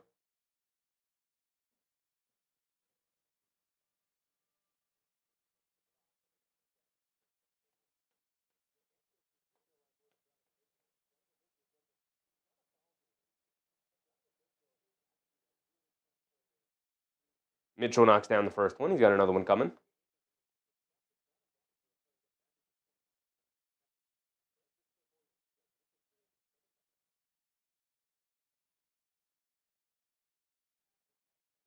Mitchell hit the first one, giving them a 5-point lead. We're under 2 minutes to go here in the second. Mitchell with one more coming. And he gets it to go. Up to a 6-point game. Edwards bringing it down. Coming to his right, driving it down. Loses the handle against Jared Allen. He's looking for a foul. He doesn't get it. Mitchell bringing it down the other way. Throws a lob up to Mobley. Beautiful lob pass from Mitchell to Mobley. And it's back up to 8. Minnesota's got to hang in here. They got to have a strong end to the quarter here. Randle has it up top. Loses the handle. Picks it back up. Dribbling it down. Coming to his right in the paint. Stops. Turns. Kicks it out to Clark. Clark coming to his left. Throws up the floater. Comes up short. Battle for it. And the ball knocked into the air, right into the hands of Gobert, and he easily lays it up and in. Mitchell directing some traffic, coming to his right. Pull-up three. Clark goes under the screen. Mitchell in and out, halfway down, but he can't get the pull-up three to stay. Gobert cleans it up with the rebound. Here comes Edwards. It's a 6-point game. Edwards being guarded by Garland. Backing him down. He's waving off his teammates. Gets into the mid-range. Cross-court pass. Gobert steals the pass. Throws up a floater. Got it to go down. I don't think that pass was meant for Rudy Gobert, but he stole it, and he laid it up and in. At least you made the shot, big dog. Under a minute to go here. It's back to a 4-point game. 67-63. Cleveland has taken control for the most part here tonight, but Minnesota's still right there. Mitchell driving to his right. Step back. Now Manipulating his way into the paint, leans in, puts it above glass, can't get it to go. He's looking for a foul call. He doesn't get it. Randle with the rebound. Home run pass to Edwards. He's going to beat them down the court to the basket. Kicks out to Conley. Wide open right wing three. Can't get it to go. Long rebound. Allen able to grab it. 25 seconds to go. There's about a 3-second difference between game clock and shot clock. So Mitchell will bring it down and try to hold it for what should be the final shot of the quarter. Minnesota should have enough time for a heave. So Cleveland has to make sure they get a good shot here. Wind down the clock as much as you can. Mitchell manipulating off a Mobley screen, coming to his left, kicks it over to Mobley, back to Mitchell. Stops, turns, half spin, fall away midi at the buzzer. Doesn't get it off in time. Shot up an air ball anyway, so it's a shot clock violation with 2.8 left on the clock.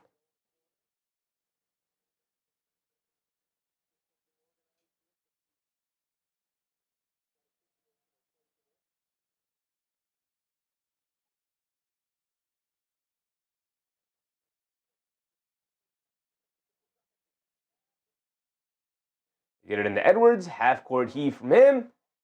Doesn't get it to go, and that would be the end of our first half. 67-63, it's a 4-point game, a back-and-forth affair for the most part. Cleveland took the lead and haven't really relinquished it since, after trailing by 12 in the first 3 minutes of the game. Antonio said Vegas will never let them cancel the game. It's too much money. They'll have to pay back. They'll hold the people hostage before they let them leave. Nah, brother, Vegas doesn't tell them what to do, brother. They'll cancel the game if it's not safe for the players to play. Niall Dimitri, what's up, Niall? Appreciate you, brother.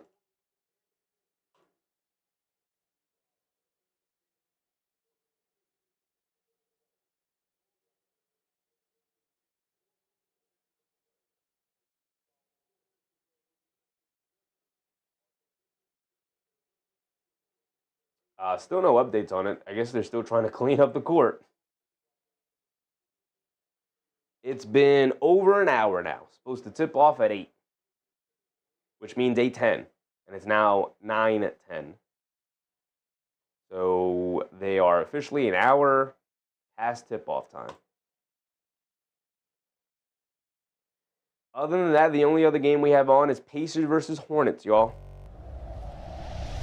This is the only other game we can pay attention to. We can look at the box score of this one. We did get informed earlier from Jason that Brandon Miller got ejected for the 2 technicals. I still don't know, Jason. Did you find out what the 2 technicals were from? What do you pick up 2 technicals for doing? He played 19 minutes in the game. 2 for 8 from the field, 1 for 5 from 3. Was it just complaining to their refs and got 2 technicals?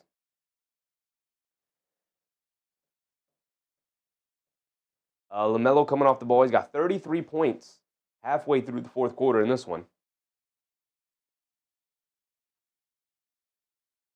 He said Vegas cancels bets all the time. It's not like they have any control. What do you think happens when people bet on baseball and it rains? Absolutely, brother. Absolutely. Great call, Jason. Great call. Antonio said elbow and yelling at the ref. Unfortunate. Unfortunate for the Hornets, who are trailing by 2. Game's not over. Absolutely pull this one off against the Pacers. I got to root for Pacers victories here, man. Got to root for Pacers victories. He said, nah, I don't have TV, so I'm just following along on socials here. Oh, cool. Cool, brother, cool. I'm also trying to follow on socials here. Trying to catch an update. Nothing yet. Nothing yet.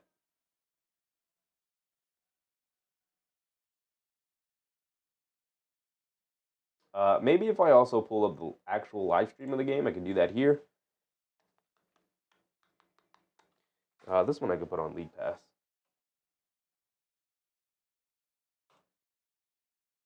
I'll put the pregame, I guess, just the live stream of the game up over here, see if there's any update. This got to suck, though, because everybody got to stay in the arena and just wait. What should be like a, and this is during the game. Like, these guys come in hours earlier before for pre-production meetings and all kinds of things. So the people covering the game and everybody in the arena, like, they've already been there pretty much all day, for hours already. And they were definitely looking to hopefully be home by, like, midnight. If they actually end up playing this game, they are not getting home till, like, 2, 3 in the morning, man, at this rate. You do not start games at, like, 9 p.m. It's not even going to be 9 p.m. It's going to be, like, 9:30, 10 p.m. if they start this thing. Wilson said, what happened with the Bulls game? What's wrong with the court? Apparently, there's some condensation buildup on the court. They probably played a hockey game earlier today. I don't know. I did also see on social media that people were starting to say that maybe there's some a roof leak, water coming down from the roof now onto the court. So just looking like a mess. Jason said TJ McConnell about to drop a big one tonight too. Needed him. Oh, TJ? What's TJ doing? 21, 3-8. Where's this TJ McConnell been all year? I need Pacers wins, man. I don't want to see this team get a high lottery pick. They were just in the finals. They don't deserve it. Neesmith is back out there after missing some games. He's got 16. Jay Huff with 10. Siakam with his usual 25, 13, and 3. He does have the 5 turnovers, though. Furphy in the starting lineup with 7. Quentin Jackson in the starting lineup with 4. No Nemhard. No Matherin.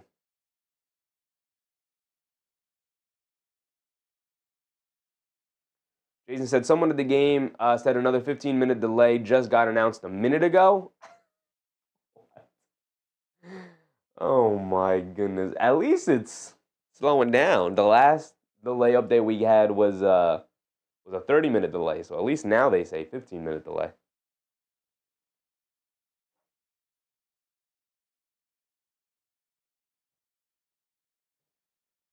Con Knipple, 2 for 5 from 3, 15 points, 8 boards, 3 assists. Just doing Con Knipple things out there. Sexton, he's somehow a minus 22 in a game they are tied in. Not looking like not a great night from Colin Sexton. Don't know what the plus minus is. Don't know what I'm supposed to do with that information. Looked like maybe they got off to a really poor start. So he's been in the negative sense.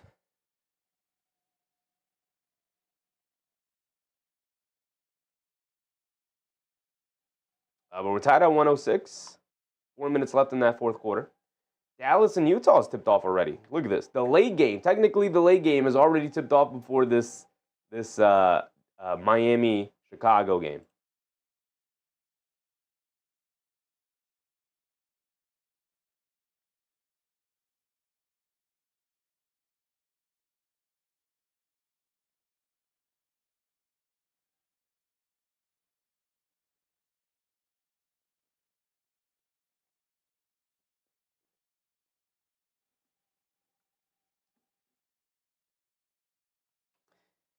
Mavericks, Jazz. Flag already with 5. He's knocked down a 3. Look at Cooper Flag go, man. I mean, people are like, should be Knipple was leading the pack or VJ Edgecombe's leading the pack. It's still Coop. At 19, 6.5, and 4. 48% from the field as a rookie. An 18-year-old rookie who just turned 19. 27% from 3. He'll get better at that. 0.8 blocks, 1.2 steals. He's one of the rare defensive rookies who doesn't find himself in foul trouble despite playing 35 minutes a night.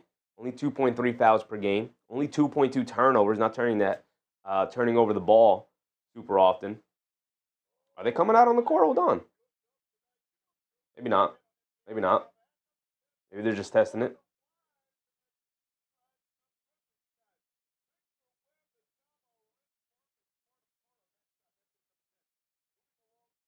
Going to continue to update, see if we got a refresh, see if we got an update on the game.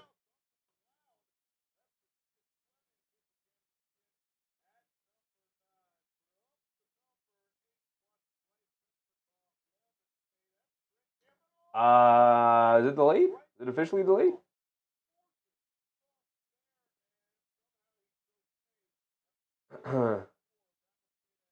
Is it going to be postponed? No, they're still saying delay. Okay. I said, yeah, Coop is the guy, but Knipple is very strong showing, incredibly strong showing. It literally any other year, he wins Rookie of the Year, but he has a generational guy ahead of him. His former teammate had Duke. VJ Edgecombe, the crazy thing is VJ Edgecombe's not far behind Knipple either. Like, I might even It's not inconceivable to put a VJ Edgecombe at 2 over Knipple and Knipple at 3. Like, those 3 guys are having generational rookie seasons. Like, this is an incredible rookie class. Because it's not just them. Like, Derek Queen, we've talked about showing signs. We know Dylan Harper is looking great with the Spurs.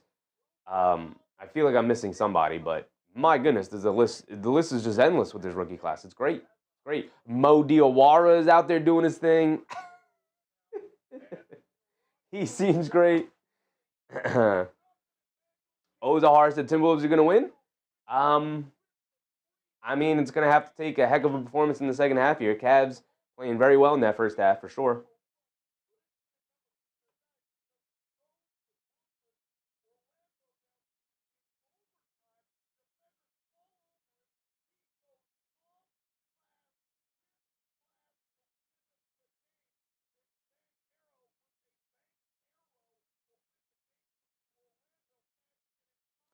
Zane said, last class was really bad. This rookie class is actually incredible. I mean, the rookie class, like the rookie years that we got last year, not great. But like Steph Castle looks great this year. Alex Sarr looks really promising this year. Reed Shepherd is showing some things this year with the Rockets. So it wasn't like immediate with that rookie class, but they're starting to show some things this year. Reza Shea is looking like a miss from Atlanta with the number 1 pick. But everyone else is looking dang good.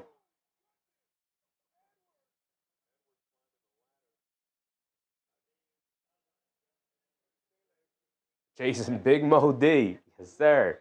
Yes, sir. Matt All G, what's up, Matt All? Thanks for the live updates. I'm really interested, brother. No problem. I'm interested in this game getting started.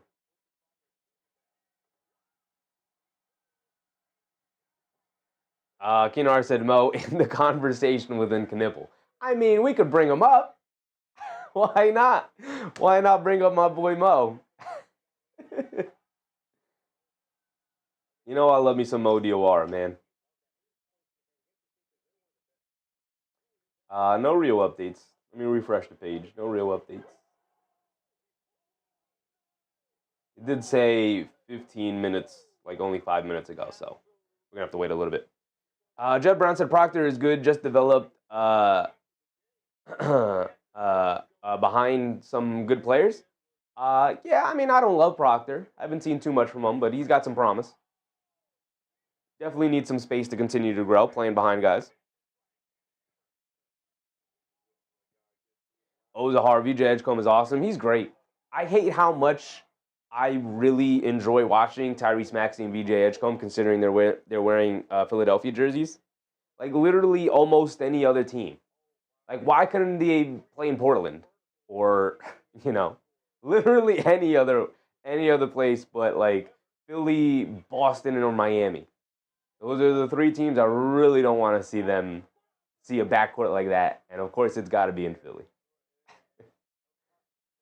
I just like Maxey's so much fun to watch. He's such an exuberant, happy dude to watch play. He plays like speed and aggressiveness and skill and all of the like incredibly fun to watch. And then you have Edgecombe, who's like a mini Jimmy Butler crossed with a D Wade, and it's like, oh my goodness, the second coming of the slashing shooting guard has arrived.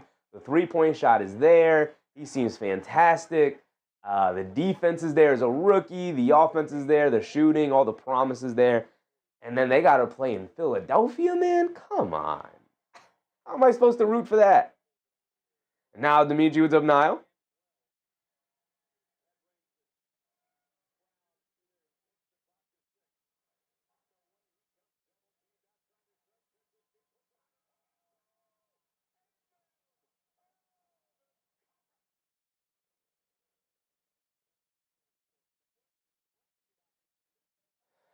Bulls with an official announcement. The game is currently in delay due to condensation on the court. We'll keep you updated with the restart time.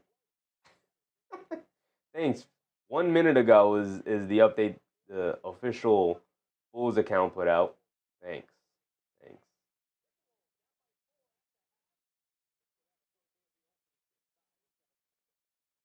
If I go to the actual stream, they're still just sitting in the pregame studio with the guys. Crazy. Like these guys, if I'm one of these, I have the Bulls. Is this the Bulls? I think this is the Bulls. Yeah, this is the Bulls broadcast on right now on NBA League Pass. If I'm these two guys, as soon as the game starts, I'm calling up my bosses and I'm like, y'all got the bonus for me, right? I'm working overtime here. I've been filibustering for over an hour now, almost an hour and a half. We were supposed to tip this game off over an hour and a half ago, and we're still sitting here talking. TV's on me. I'm keeping everybody entertained. I'm getting this bonus, right?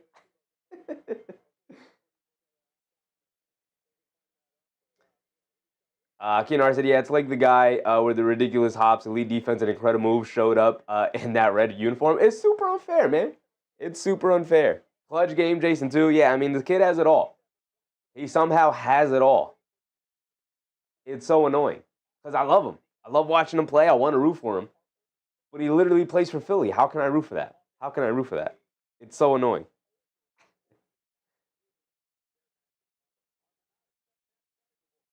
Keenar said I would definitely vote for Sheffy over the boneheads we got in power these days. Oh, brother, come on.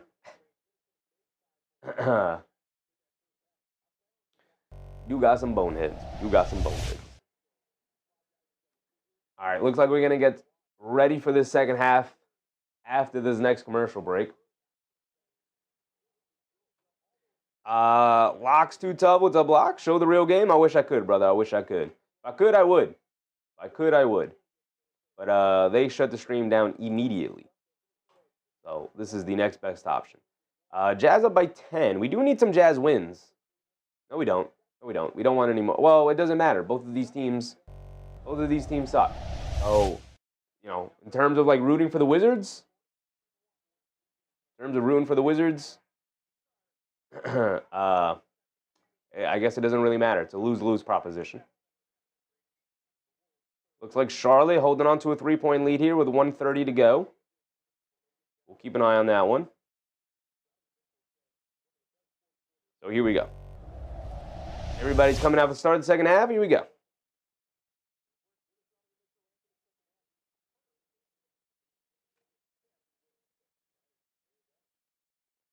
Edwards bringing it down against Craig Porter Jr.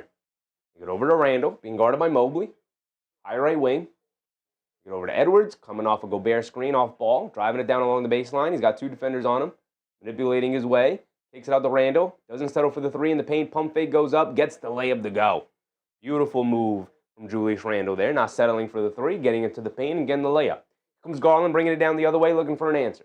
Pulls it back out. DiVincenzo scram switches back onto him. Coming to his left off the Mobley screen. They kick it out to Mobley up top. Swings it out to Porter Jr. Coming to his left off the screen. Stop, turn, spin in the lane. Gets swatted out of there by Anthony Edwards. Come on, brother. That's too slow. Too slow.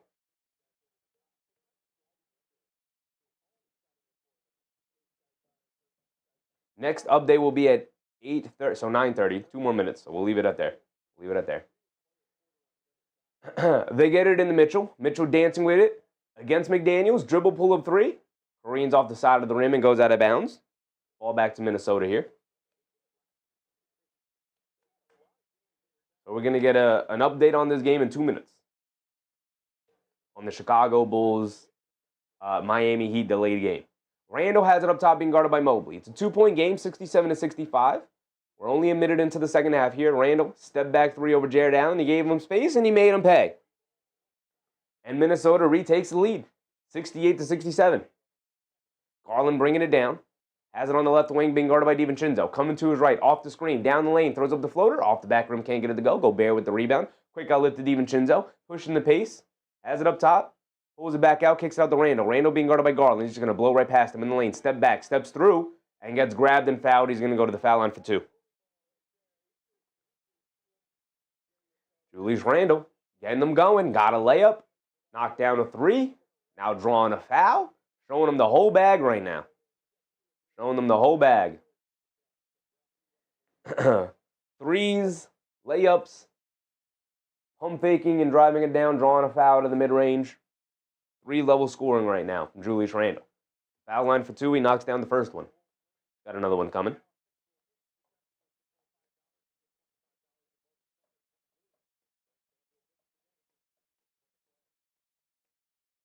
It looks like they're gonna postpone this game. It doesn't look like they can play this game. They're still out there trying to sweep. It's getting too late. Randle knocks down both free throws. 3-point lead for Minnesota here, 70-67. Garland has it up top, being guarded by DiVincenzo, coming to his right. Dancing with it. Garland gets it over to Mobley, coming to his left off the Allen screen, and then a foul on Randle. Holding on to Allen on the pass attempt.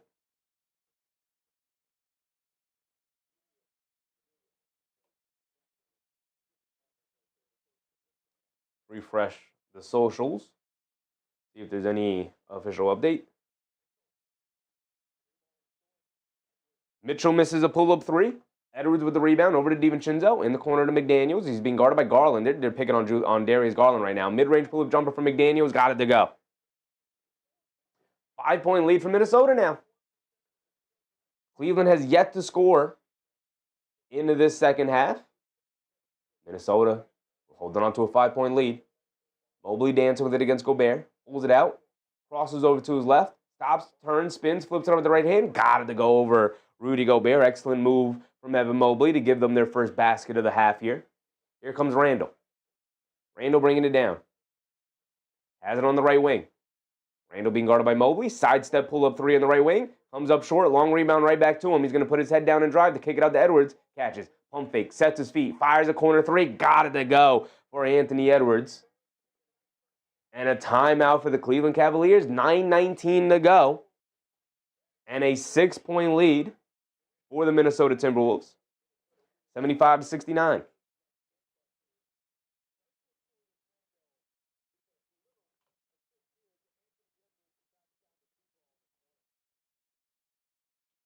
Still no update. They said 8:30. It's 9:30.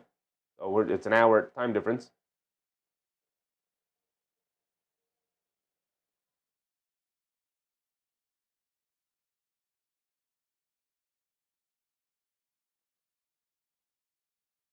Still no official update, though. Game is still in a delay, technically. Keenan Hart said, my theory is that Cleveland is not the real deal because A, Garland is super inconsistent and not a good defender, and B, Jared Allen has not really developed. Still young, but something is missing.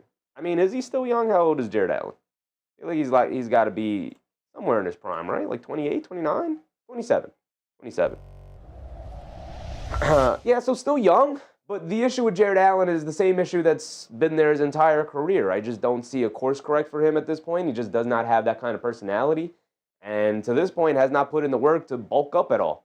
So I don't see that changing unless somebody comes into his life and is just like, listen, brother, we're hitting the gym.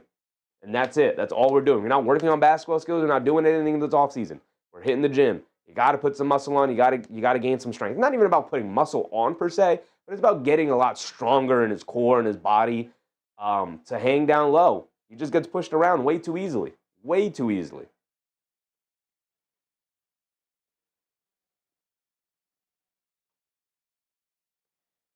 They have him listed here as 6'9". I definitely don't think he's 6'9". I think he's bigger than that. But, yeah, I mean, 27. He's still young.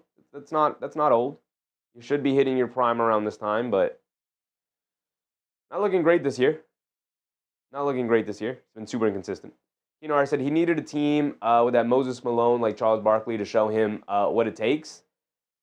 Yeah. He needs somebody in his life to just be like, no, brother, get off the basketball court. We're going into the gym. We're lifting heavy weights. That's what we're doing. For the next 2 months during the offseason here, that's all we're doing. We're lifting heavy weights. And then we'll work to transition that strength out on the court and how to utilize it. But, at 27 years old, like Mitchell Robinson's stronger than him. They came into the league around the same time. And Mitchell Robinson was a stick when he came into the league. I mean, that dude was all bones. He was super skinny. And look at him now. Now he's huge. Now he's pushing people around in the paint. Because he just wants to do it. He was like, oh, yeah, no, if I want to do that in the NBA, I got to put on weight. And so he did. Jared Allen has not realized it yet. All right, here we go. Garland gets it over to Allen. Allen in the paint, puts up the floater. Can't get it to go. A lot of contact, no foul call, but the rebound finds its way out to Mitchell. Down the lane, scoop layup high off glass. Got it to go over Gobert. Excellent finish for Donovan Mitchell coming back out of the timeout. Off the scram play. Here comes Edwards bringing it down the other way, being guarded by Craig Porter. Edwards has it up top. Get over to McDaniels. McDaniels back to Edwards. Edwards gets it over to DiVincenzo. He spots it for a three. Great pass to him. Great screen center from Rudy Gobert. And Dante DiVincenzo knocks down his fourth three of the game. After a really rough start to the game, DiVincenzo's gotten it going. Garland down the lane. He throws up a floater over Gobert, and he gets that one to go. Garland's floater starting to go down. Back to a 5-point game, 78-73. Neither team able to really pull away here tonight. Randle rushing it down the other end. He's picked up by Mobley. Backing him down in the paint. Stop, turn, half spin, pump fake, steps, spins, fall away at the foul line. Off the back rim, can't get it to go. He gave him all the shimmies and all the moves, and he still couldn't knock it down. Great defense from Mobley. Here comes Mitchell bringing it down the other way. Mitchell coming to his right, driving it down off the screen to the basket. Scoop layup, got it to go. Bad defense from McDaniels. Did not position himself well enough, and no backline defense there to help him. Edwards bringing it down, crossing over to his right on Craig Porter. Stops, turns, spins off the double team. They kick it up top to DiVincenzo. He's open yet again for another three, and he got it to go yet again. DiVincenzo's heating up here. 7:40 to go. Garland up top coming to his right at the Mobley screen. They leave it off for Mobley. Mobley up top, straight away three. Pump fakes at the last second. Great defense from Julius Randle, forcing him to pass it. Craig Porter Jr. thought he was shooting, and he was already caught up in the air, and Mobley throws it out of bounds. Great effort and defense from Julius Randle right there.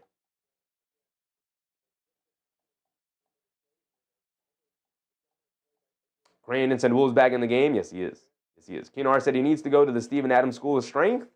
Yeah, absolutely. I mean, look, Mitchell Robinson talked about, like, how did you get so good at offensive rebound? I studied some Steven Adams tape and saw how he was doing it and his technique. I don't know what Jared Allen is studying in the offseason, but someone got to give him that Steven Adams tape. Jaden McDaniels in the paint, knocks down a little floater in the lane. Suddenly it's an 8-point lead for Minnesota here. 7:14 to go.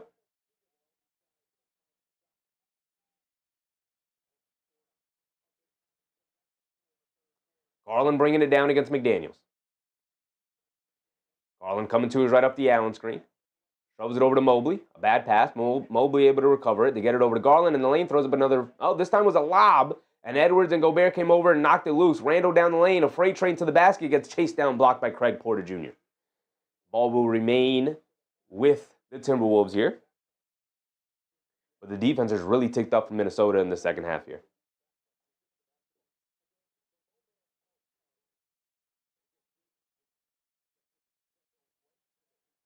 You know, it sounds like Dante Starks is on the court. They get it into Edwards. Baseline pull-up jumper off the inbounds. Can't get it to go. Gobert battles for the offensive rebound over Jared Allen, because of course he does. And Randle gets fouled by DeAndre Hunter. He's going to go to the foul line for 2 free throws. And there's Rudy Gobert just bullying Jared Allen in the paint and snagging the rebound over him.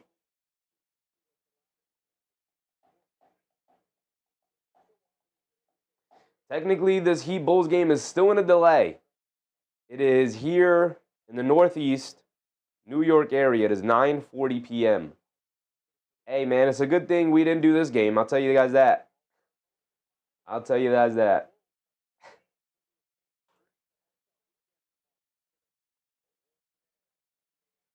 They just got to officially cancel this game, man. The game is, where's the game? The game is in Chicago. So their time difference, they're an hour behind us here. So it's 8:40 over there for them, which is too late to start an East Coast game. That's just too late. Jared Allen has it up top. Randle did knock down both of his free throws. Garland down the lane at the foul line, throws up a floater, can't get it to go. DiVincenzo mistimed his jump, but Anthony Edwards right there to help battle the rebound away from Jared Allen. Here comes Edwards bringing it down. Down the lane, bullies his way to the basket, lefty layup, got it to go, and it's back to a 12-point lead for Minnesota.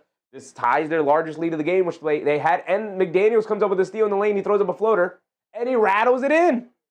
Now it's 14, the largest lead of the game, and a full timeout from the Cleveland Cavaliers, who are sinking so far here in this second half, in this third quarter. We're approaching the halfway point of this third quarter. It's not looking good for Cleveland right now. Just that said, water on the court. That is apparently what they're saying. Water on the court.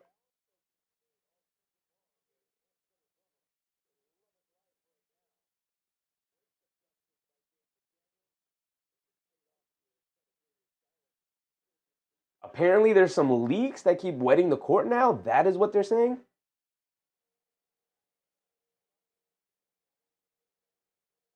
Now it's not just the condensation buildup. Now it's due to conditions.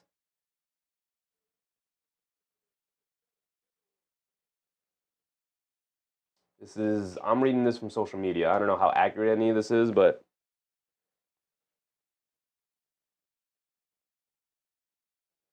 people are calling for it to be postponed. People are staying up thinking that the game still might go on, hoping it's postponed so everybody can go to bed. And 3 delays from now, we're still waiting for Bulls to start. Yeah. G Baby said yes, water from condensation from the hockey game last night. I don't know how that's just poor building management then, because the Knicks will have Rangers playing in the morning and the Knicks playing at night. So that's just poor building management right there. If they played a hockey game last night and they couldn't get the court ready for today's game, terrible building management from Chicago if that's the case. I have been reading, a couple of people have been saying that there's some leaks from the roof that could also be wetting the floor.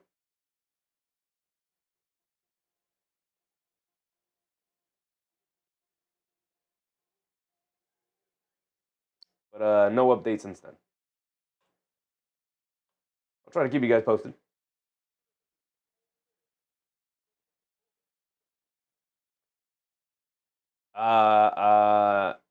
G-Baby said, and the Blackhawks play at home tomorrow night too.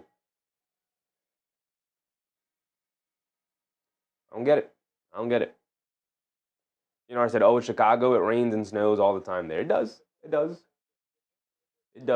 Which is why your building should be expertly secured. Your arena, your multi-billion-dollar franchise owned by a billionaire should be properly secured and ready to go, and these should not be issues you regularly deal with.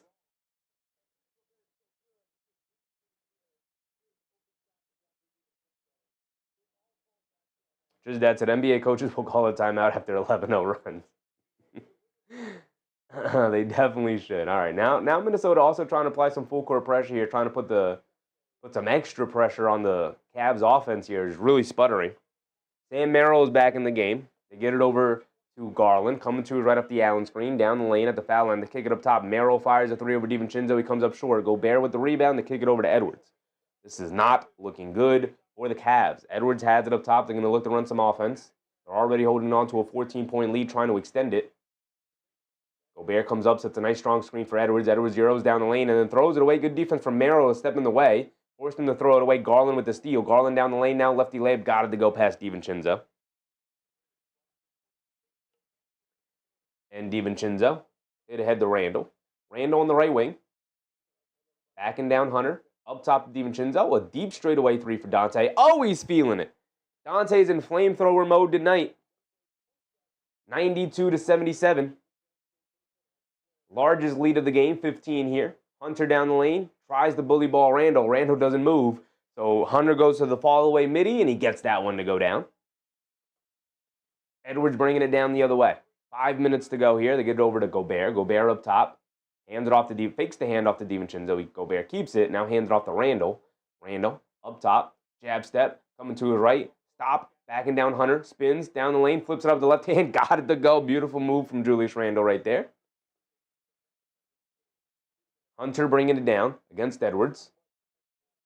Crossing over to his right. Pull up three over McDaniels.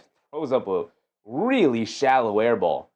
That wasn't a normal air ball. That was well short, man. My goodness, was that nowhere near the basket. Edwards bringing it down against Merrill. Backing him down. Backing him down. Stop. Half spin. Foul line fall away jumper. And he toilet bowls it in. And now it's a 17-point lead for the Minnesota Timberwolves. And Tyson will bring it down the other way. Tyson has it on the right wing, being guarded by Randle. They get over to Garland. Garland coming to his left off the Allen screen. Shovels it back out to Tyson. Tyson on the loose, down the lane. Lefty layup over Gobert. Can't get it to go. Gobert knocks the rebound loose. Edwards able to pull it up. Great play from Gobert there. Hit ahead to Randle. Down the lane. Lefty layup. Got it to go. And a 19-point lead is opened up for Minnesota. And another Cleveland timeout. They're getting ran up out of the gym now. And it looks like they're starting the game. They're starting the Cleveland-Miami game. They're on the court, I believe. I said everyone wants Dante back. Everyone wants Dante back. Kenny McLeod said, I'd love Dante back on the Knicks. Everybody wants Dante back, yes.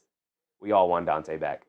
Prime said, I can't stand the Hornets. Khan is literally the only player you can rely on for consistency. Shout out to you, Prime. Shout out to you. Did they end up losing? We got a full timeout here in the Cavs. Let's go around the league a little bit. It looks like this Chicago-Miami game is finally about to tip off. Unless I'm mistaken. Nope, everybody's still off the court. I don't know what they were showing. It's crazy that I didn't even consider this. It's crazy to be in the building right now for this game. Because they're holding you hostage. You can't leave. You can't go anywhere. Because you paid. So if they do end up playing the game, Billy Donovan's walking off the court. Are they finally just going to end it? Postpone it? So you have a ticket to the game. You can't just willingly leave. Unless you can. I don't know. If I was there, I'd be like, hey, I want my refund right now. I'm leaving. This has gone on far enough. We're out of here. Caesar Company, what's up, Caesar? Canizzo Phil, what's up, Canizzo? I didn't even think about the fans in the arena. I didn't even think about the fans in the arena, man. What do you do in that situation? You got to stay, right? But it's a Thursday night. What if you got work in the morning? You just wanted to show up, watch a game, and go home. What if you got work in the morning? Mitchell down the lane, can't get the layup to go, but he does draw the foul on Jalen Clark. I don't know about that foul call. I think it's a little bit of a pity foul call for the Cavs. I think that was good defense from Jalen Clark. Unless they show me the replay and it's something else. Let's see. I don't see a foul there at all. That's marginal contact to me. If I'm Chris Finch, I'm using my challenge. He decides not to do it. Better coach than me.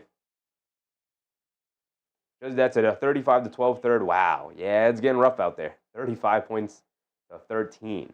Or to 12. Now Mitchell knocks down a free throw, so now 13.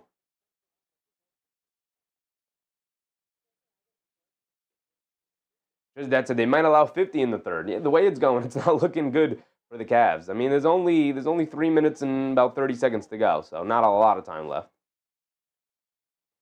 Jason said Donovan got to put on that cape. Yeah. He does miss the second free throw there, so it's still an 18-point deficit. Conley has it up top. He's back in, and he throws it away. Conley has not had a good night. Zane said, Ann already has 10K career points. That's crazy. It is crazy. These guys are coming into the league, putting this ball in the basket. Mitchell attacking Clark. Throws up a floater. Got it to go for Donovan Mitchell. Here comes Anthony Edwards. It's only a 16-point game. It's not insurmountable. If they can get this hovering around 10 going into the fourth, they're fine. Edwards coming to his left. Gets to the baseline. Pump fakes instead of taking the baseline. Now gets it over to Reed. Now back to Edwards. Edwards being guarded by Tyson. Tyson knocks the ball loose. Edwards steps behind the three-point line for a three. Can't get it to go. Gobert battling for the loose ball. Knocked out of bounds. And it's going to stay with the Timberwolves. Under 3 to go. Randle comes back in. That was a quick rest for Randle. Granted, it's a bad day for Conley. Yeah, not a good night for Conley. He's not done too much. I think he's hit 1-3. Not done too much here. Randle comes in for Gobert for the ending of the quarter here. So we got the Randle-Reed lineup out there. This is not a very good defensive lineup. They get it over to Conley. Conley pocket pass to Randle. Randle gets it out to Clark. Back to Randle. Randle sets his feet. Pump fakes from 3. Sidestep, step back, mid-range jumper. In and out, can't get it to stay.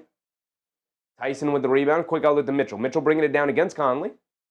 Cross-court pass to Merrill. They swing it over to Tyson. Tyson, an excellent shooter, but he can't get that one to go. Edwards battling Gobert on the glass and knocks it out of bounds. They're going to say off of Edwards. They're going to keep it with the Cavs. Kennard said, Ant has an old-timey attitude. I like him. I like Ant, too. I like him a lot. Timberwolves use a timeout here.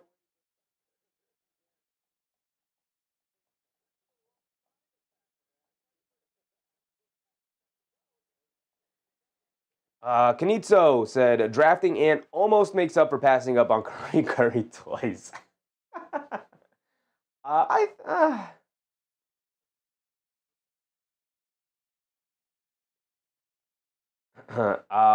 So Minnesota calls a timeout to challenge this play. Players come back out to mingle and talk and are now headed back to locker rooms as time for the next update has come and gone. Thanks for the update. So the update was supposed to come, and it didn't. And so players came out to hear the update. It didn't come, so they all went back to the locker rooms. Bro, send these people home and postpone the game. What is this nonsense? It is almost 10 p.m. here on New York time, which means it's almost 9 p.m. Chicago time. They're an hour behind over there.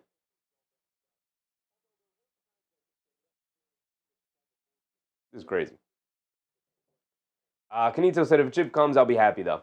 I will say, Canito, like, if there's any solace in it, Steph Curry doesn't become Steph Curry for the Timberwolves.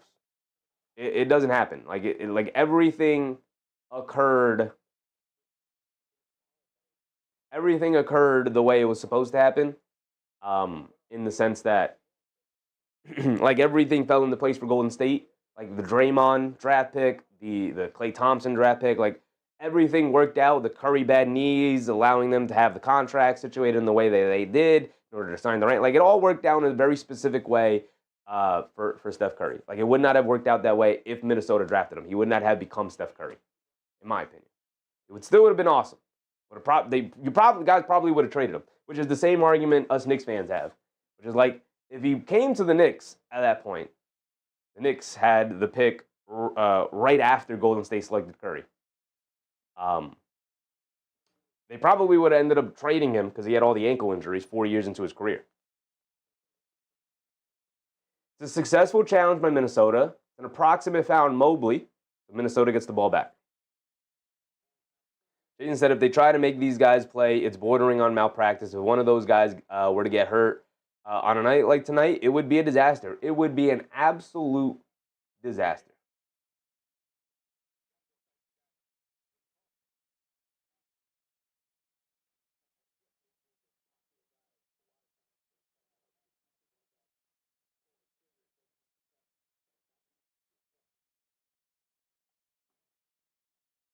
Anthony Edwards stops, turns, spins. They kick it out to Conley. Hesitates from three, driving to his left, spins to his right in the lane. They kick it out to Randle. Shot clock winding down. They get it over to Edwards. He's going to fire up the right corner three, and he's going to knock it down. After all that posturing, Anthony Edwards knocks it down. They're back up by 19. They can't crack the 20-point lead just yet, but they're up by 19.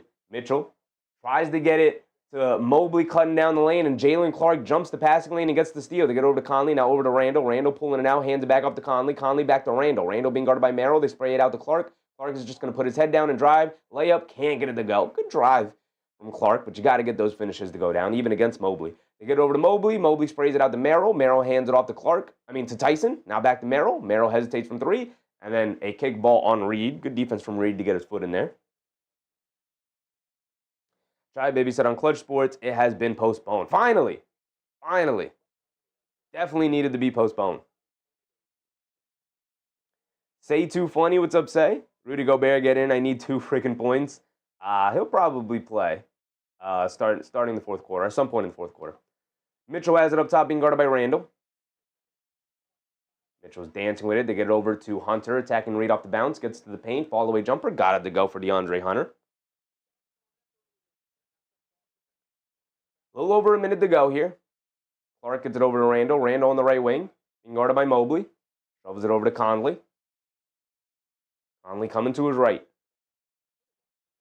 Now coming to his left off an Anthony Edwards screen. Lobs it over the top to Edwards. Edwards in the paint. Pump fakes. Kicks it out. Extra pass. Clark wide open left corner three. Got it to go for Jalen Clark.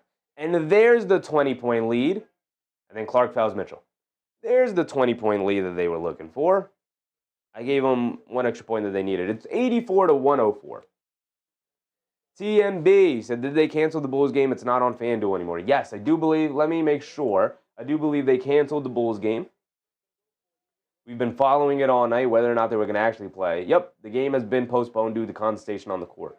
So they made everybody in the arena wait 90 minutes before making a decision that could have been made, 45 minutes ago, an hour ago. Mitchell driving to his right on Randle. Lost it, gets it back. They get over to Hunter. Hunter driving it down again. Settles for the low floater in the lane, and he gets it to go down. DeAndre Hunter knocking down a couple of middies here.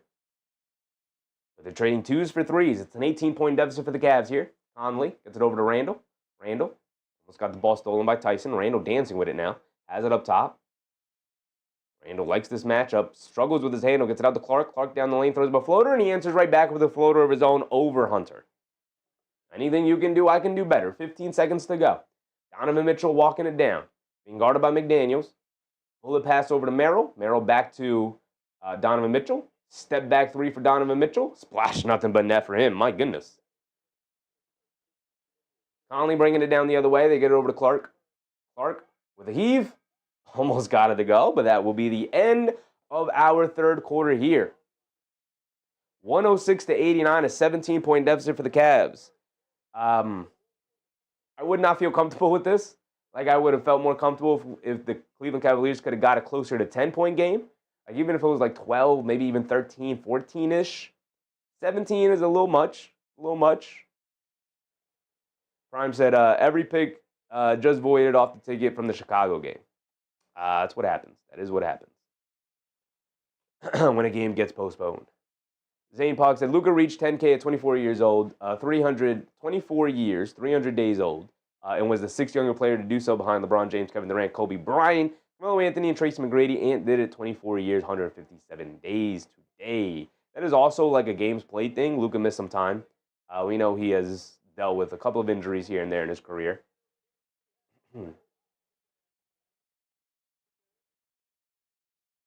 Zane said, insane company to be in. Oh, yeah. Yeah. I mean, if his career continues on the trajectory that it is on, one of the best. Hall of Famer. Right? Obviously, still has a long way to go. Still incredibly early in his career. But on the trajectory he's on, the path he is on, future Hall of Famer, no doubt.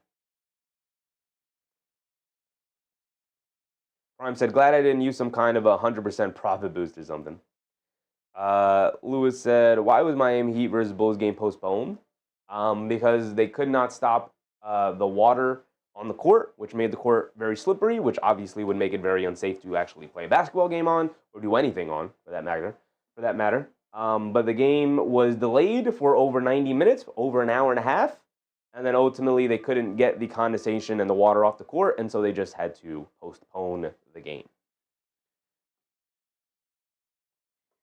What happened with this Pacers-Hornets game? Who won? Who won this Pacers-Hornets game? The Pacers pulled it off. All right. I'm rooting for Pacers victories. Yeah, I'm rooting for Pacers victories. Yeah. We don't want the Pacers to be terrible. We want them to actually win some games. We don't want them to have the opportunity to draft one of these top 3 guys. So this game is officially canceled now. Yeah, I mean, postponed. They will play the game at some point, but not tonight. The Jazz with a 12-point lead over Dallas.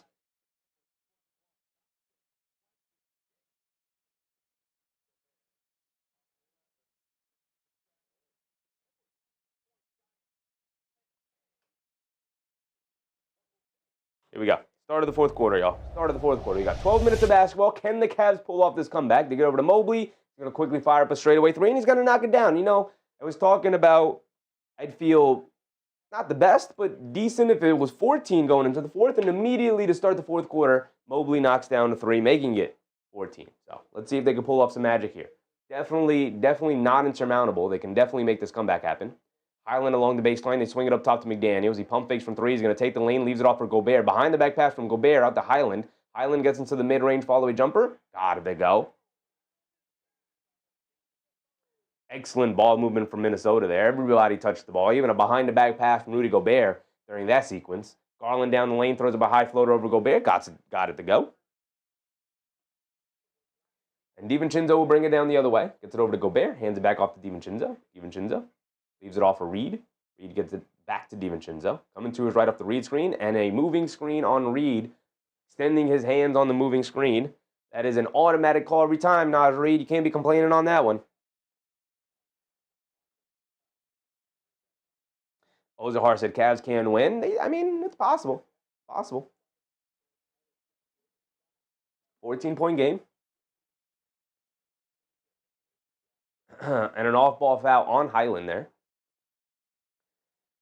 You definitely don't want to find yourself in the bonus early in this quarter. It'll give Cleveland an opportunity to slow the game down and put points on the board. Mitchell has it up top, being guarded by McDaniels. Mitchell, bullet pass inside to Hunter, gets tied up by Gobert, and Gobert picks up the loose ball. Great steal from Gobert. Here comes Highland bringing it down. He has it up top. They get it over to Gobert. Fakes the handoff, hands it back to DiVincenzo on the right wing. Sidestep, puts up the right wing three over Garland. Can't get it to go. Battle for the rebound. Mobley, good box out and rebound over Reed. Here comes Mobley bringing it down. Hit ahead to Hunter. Now out to Mitchell.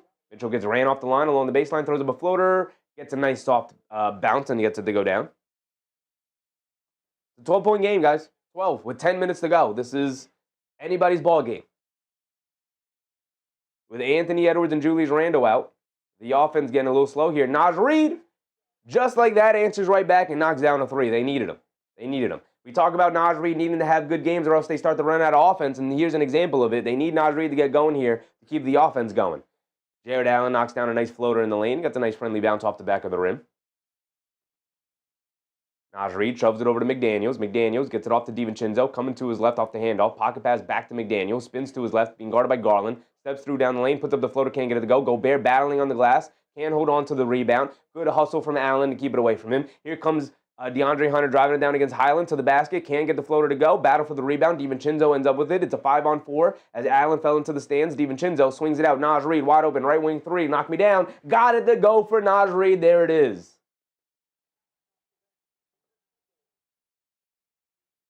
Mitchell coming to his right off the screen. Driving it down in the lane. Throws up a high floater. Off the back rim. Can't get it to go. Battle for it. And then a foul on Donovan Mitchell battling Naj Reid for the rebound. Knitzo said, do you miss Dante? Every night, brother. Every night. It's my guy. My guy.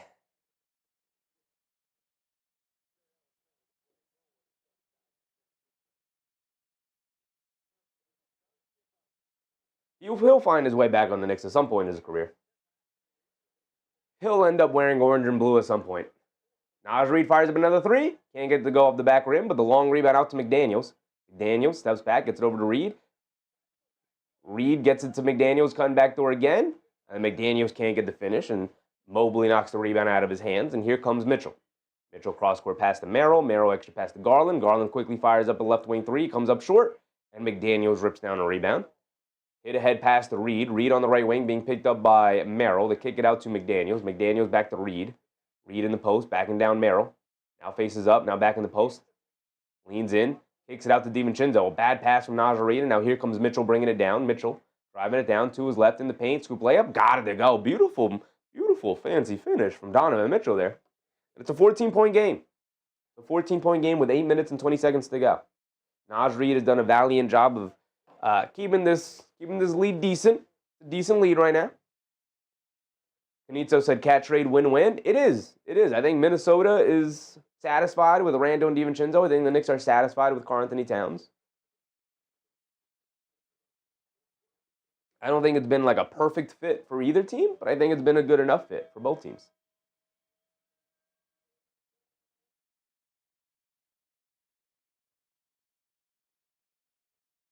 Timberwolves call a full timeout here after the Donovan Mitchell layup.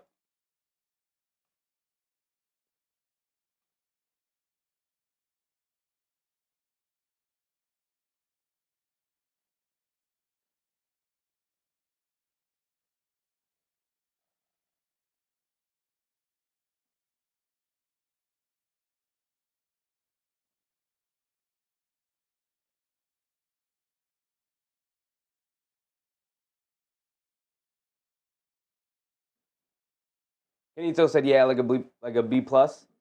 Yeah, and it's funny because you can't even judge it based off of who made it farther last year because they both made conference finals.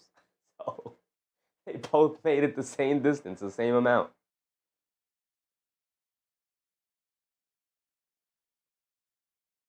Benito said, I'll be hoping for that Knicks Wolves finals. I mean, it's got to happen, right?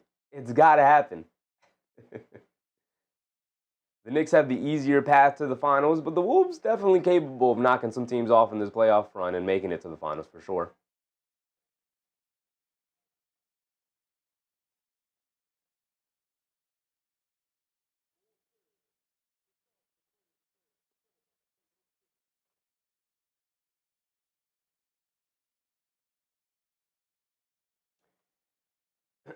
Something we have not done all night is actually look at the box score, mostly because it's been a mostly even game until Minnesota blew it open, and then at that point it was like, what are we really supposed to be looking at? Jared Allen's a minus 29 though, same with Donovan Mitchell.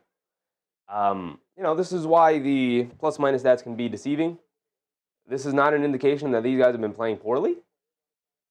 It's more, oh no, that's Darius Garland. My bad, not Donovan Mitchell. I was going to say Donovan Mitchell has probably been the best player on the court tonight for the Cavs, but it's Garland. That's a minus 29. That's not good.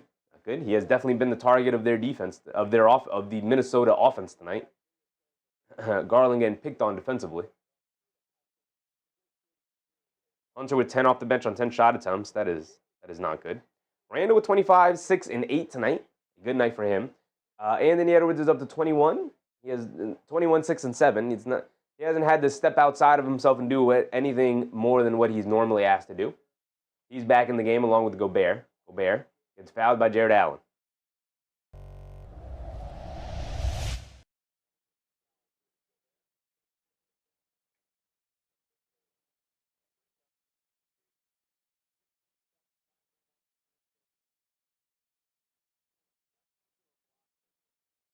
Edwards gets it over to Reed. Reed swings through to his left, crosses over to his right, and ball knocked out of his hands, and Jared Allen picks it up. Here comes Garland pushing it the other way.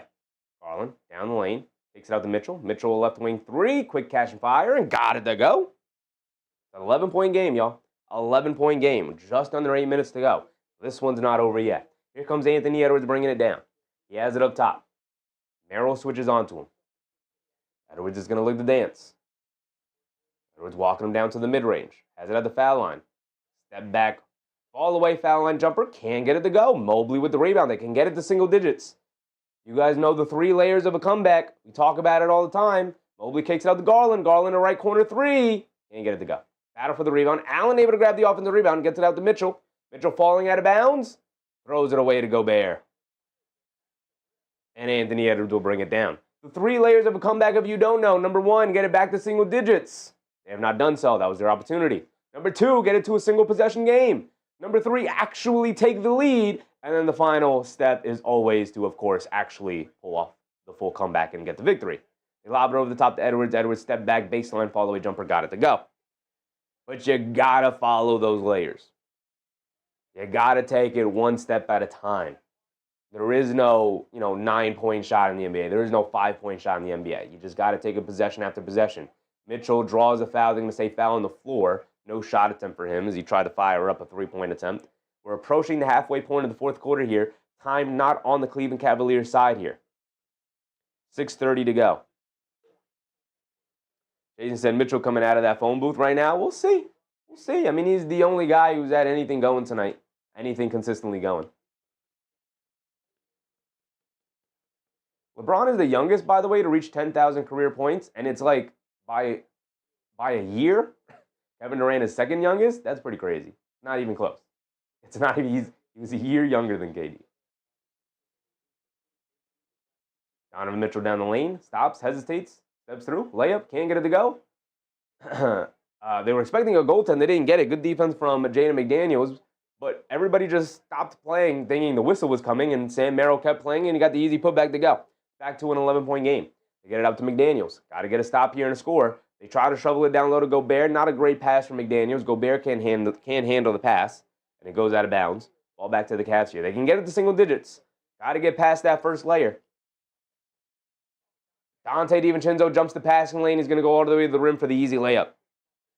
And just when you give yourself an opportunity, you give it right back. Get over Donovan Mitchell driving down to the rim, gets caught in the air. They kick it out to Mobley, extra pass. Merrill fires up a three, comes up short. Edwards with the rebound. Edwards bringing it down the other way. Has it on the right wing, being guarded by Garland. They show two. He just blows past the defense anyway. In the lane, takes a bump, puts up the floater. Can't get the floater to go. Looking for a foul. He doesn't get it. Randle rips away an offensive rebound in the paint, though. He's going to pull it all the way back out. Wind down the clock as much as he can. We're past the halfway point. Randle up top, coming to his right, blowing past the defense. In the lane, Euro step. 2 steps to the rim. Can't get the layup to go. Battle for the rebound again. Donovan Mitchell able to pull it out. He's bringing it down the other way. Pocket pass over to Hunter to the basket. Gets the easy layup.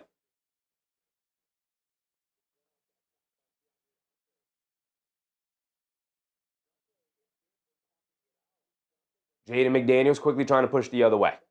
They get it out to Edwards. Edwards over to Gobert. Hands it back off to Edwards. They show two. Inside to Gobert. Gobert shoves it over to Randle and a two-handed slam for Randle. Cavaliers are in desperation mode. They're showing traps out on Anthony Edwards trying to get a turnover. Bad defense there. I think it's a little too early for that. You just got to play straight up, trust your defensive principles. And McDaniels fouls. Mitchell is going to go to the foul line for 2 free throws. Just under 5 minutes to go now. Zane Pog said, and got his 10K. Let's go. Yep, third youngest.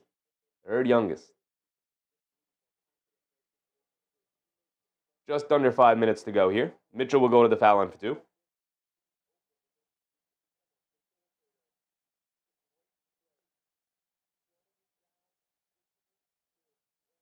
Donovan Mitchell knocks down the first one. Got one more coming. They're hovering it around, back and forth between 11 and 13.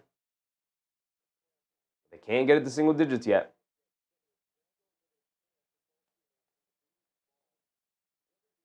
Donovan Mitchell made the first one. He is a knockdown free throw shooter. And he knocks down the second one, a perfect free throw. 120 to 109, just under 5 to go. Anthony Edwards bringing it down, being guarded by Mitchell. They get over to Randle. Randle being guarded by Hunter. Randle almost turns it over. Able to recover the ball. Get it out to Gobert. Gobert hands it off to Randle. Randle gets it over to Edwards. Edwards coming to his right off the Gobert screen. Pull up 3 for Anthony Edwards. Off the back rim, can't get it to go. Long rebound. Mitchell grabs it. Shot out of a cannon. Home run pass. Gets knocked out of the air by Edwards and then through the hands of Evan Mobley. Bad pass from Donovan Mitchell. Good defense from the Timberwolves to get back, but a bad decision from Donovan Mitchell there. You just got to drive it down and look to get a basket. Don't throw a half-court lob there, a bullet pass. Even if Edwards didn't hustle back and get that tip, that's still a tough catch and finish for Evan Mobley there. Canito said, how are you viewing Cavs as a playoff matchup? I don't watch the East too often. The way, how do I explain this? The way the Cleveland Cavaliers have exited the playoffs these last couple of years makes them... The Cavs' potential. Let's talk about their potential first. The Cavs' potential as a team. On paper, they're an extremely scary basketball team. The issue is every time we've seen them in the playoffs, they've gotten embarrassed in some form or fashion. A couple of years ago against the Knicks, they just got dominated on the glass by Mitchell Robinson, and they essentially just got punked by the Knicks in that series. And then went out with a whimper in 5 games. The following year, they got decimated and rolled by the Boston Celtics. Wasn't even close, but they dealt with a ton of injuries. The following year, they got absolutely embarrassed by the Indiana Pacers, gave up multiple leads in that series, and ultimately end up going home pretty sad yet again. So while they're really good, and nobody's definitely counting them out, there are definitely some playoff demons that they're going to have to exercise if they want to actually make a championship run this year. So I think the Pistons are looking at the Cleveland Cavaliers as food. The Knicks are definitely looking at the Cavs as food. Who are the other contenders? Boston, I think, is looking at the Cavs, and they're not all that concerned, especially if they get Jason Tatum back at some point here. So I think between those 3 teams, Boston's a weird one. Let's see if they get Jason Tatum back and what they look like when he does come back.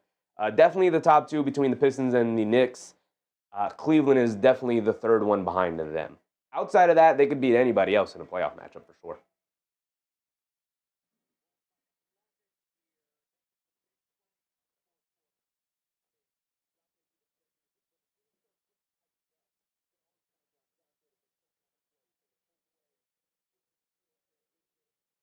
Donovan Mitchell up to 37 and 8 tonight.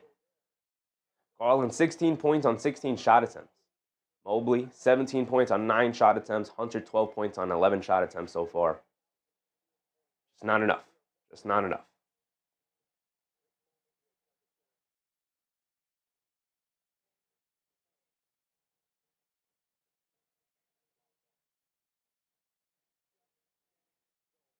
Anthony Edwards bringing it down.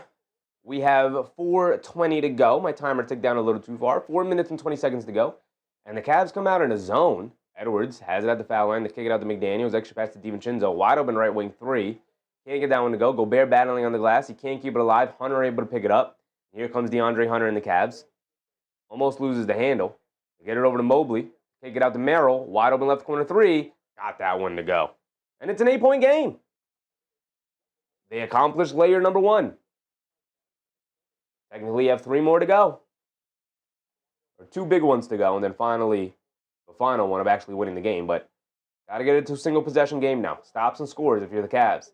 Edwards has it in the high post to kick it out to Randle. They swing it out to McDaniels. McDaniels attacking the lane. Takes a bump, puts up the floater. Can't get the floater to go, but he will go to the foul line for 2.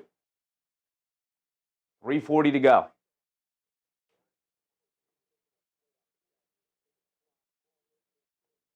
McDaniels at the foul line for 2 free throws.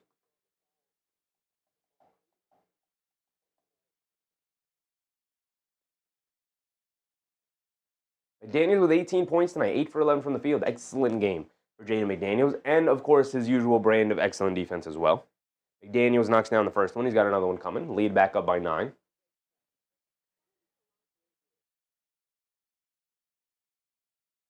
He does miss the second free throw, though. And then DiVincenzo fouls DeAndre Hunter going for the rebound. So side out of bounds for the Cavs. Neither team in the bonus so far. Still side out of bounds.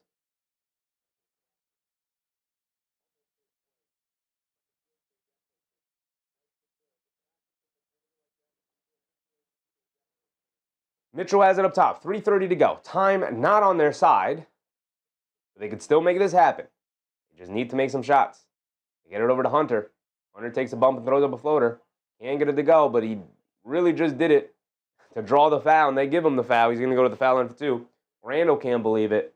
I would not have given him that foul there. Let me see it again. They're going to show the replay. Randle's got his hands on him. That's not a foul to me. That's marginal contact to me. Timeout and challenge from the Minnesota Timberwolves. I don't think they're going to uphold this. I think the refs are probably going to keep this a foul, but to me, that's marginal contact. I hope they call it. I hope they reverse the call and keep it as marginal contact. Benito said Wolves need to just slow down. I mean, you still got to run your offense. It's only a 9-point game right now. So you still got to run your offense. You still got to score some points. You definitely don't want to rush anything like you're saying.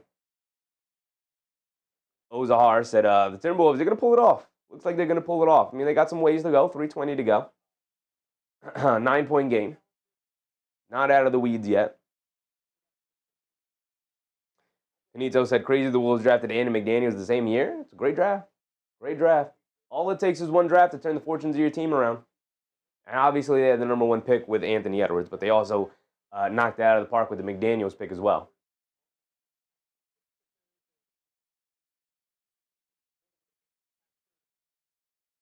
Just that said, Atlanta Hawks might have scammed the Cavs in that DeAndre Hunter trade. They brought him. They bought him at peak valuation. I've never been a fan of DeAndre Hunter. When Knicks fans were throwing a fit, like when the Cavs made that trade and Knicks fans were like, oh, how come we couldn't have gone DeAndre Hunter? I've never been a fan of DeAndre Hunter, personally. He's a good player, don't get me wrong, but he's got 12 points, 6 for 11 from the field tonight. He just doesn't do a whole lot of else. He's an okay defender. He's not a game-changing defender.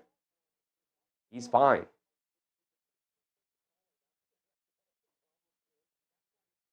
He's fine. To me, he's just fine.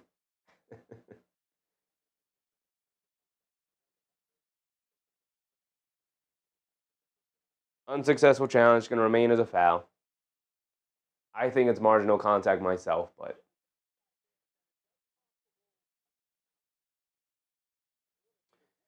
So Minnesota used the timeout there to utilize their challenge, and because they didn't win the challenge, they don't get the timeout back. So they have 1 timeout remaining in this game. Cleveland has the 2 timeouts remaining in this game. Hunter will go to the foul line for 2 free throws here.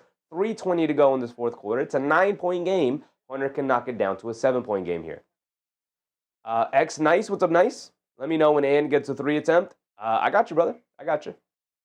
Hunter going to the foul line for 2 free throws.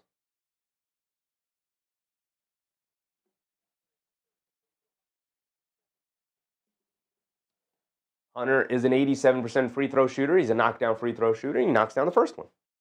Got one more coming.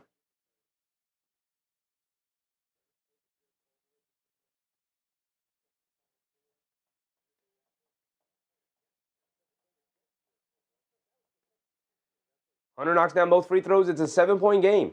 3:20 to go. Not insurmountable. Absolutely could go either way. Minnesota's got to hold on to this lead.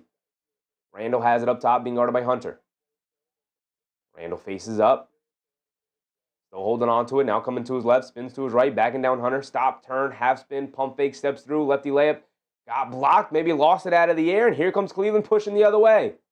They get it over to Merrill. Merrill, pump fake, fly-by defense from Randle, puts it up, got it to go. It's a 4-point game.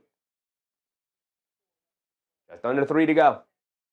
Trying to tell y'all, this game's not over yet. You guys are counting these teams out too early. We watch games every night. How many times do we talk about these comebacks happening? Edwards and over to Gobert, back to Edwards. Edwards is going to dance around the Gobert screen, snaking it back to his left hand, crossing over on Mobley. Gets him up in the air, gets the lefty layup to go. No foul call. I think there was definitely some contact there either way.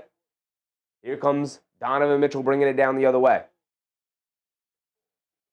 Mitchell coming to his right off the Mobley screen, snaking it back to his right hand. Now pump fakes, steps through, got nowhere to go. Behind the back pass, and they say he traveled before he got the pass off.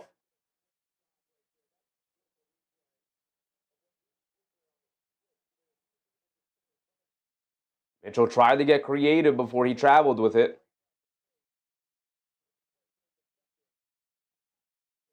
And Edwards will bring it down the other way. Holding on to a 6-point lead here. Edwards up top being guarded by Mitchell. Coming to his left off a high Gobert screen. Edwards dancing down the lane. Stop, turn, half spin, pump fakes. Got nowhere to go. Kicks it out to a wide open McDaniels for a 3. Got it to go for Jaden McDaniels. And it's back up to 9. Merrill pushing it down the other way. Pump fakes. Gobert out of the way and then knocks down a 3. Merrill answers right back. Back to 6. Here comes Anthony Edwards. Edwards up top being guarded by Mitchell. Directing some traffic. Calling out a set. Coming to his right off the Gobert screen. They hedge out a show 2. Edwards steps back. Hesitates from 3. Leaves it off for Randle. Up top to McDaniels. McDaniels driving to his left. Down the lane. Leaves it off for Randle. Randle gets stripped by Hunter and saves it into Mobley. Here comes Garland. Garland quickly pushing the other way. Garland hesitates, leaves it off for Merrill. Merrill has the hot hand. He steps back. Good defense from DiVincenzo to clear out the airspace. Back to Merrill. Merrill off the screen, puts it up. Can't get that one to go. And Edwards with the rebound, bringing it down the other way. 1:20 to go. My timer stopped for some reason. 1:20 to go. Edwards has it up top, being guarded by Donovan Mitchell. They show a double team. Edwards turns it over. Home run pass to Mobley. Mobley with the slam. 4-point game. Minute to go. Edwards bringing it down. They're going to double team again. They lob it over the top to McDaniels. Crosses over to his left. Has it in the lane. Foul line, one-legged floater. Got it to go. I was going to say terrible looking shot, but apparently very comfortable shooting it from McDaniels. He knocks it down. 24 points for him tonight. Garland gets it over to Mitchell. Mitchell down the lane. Knocked out of his hands by DiVincenzo, but it goes out of bounds. It's going to stay here with Cleveland. 50 seconds to go.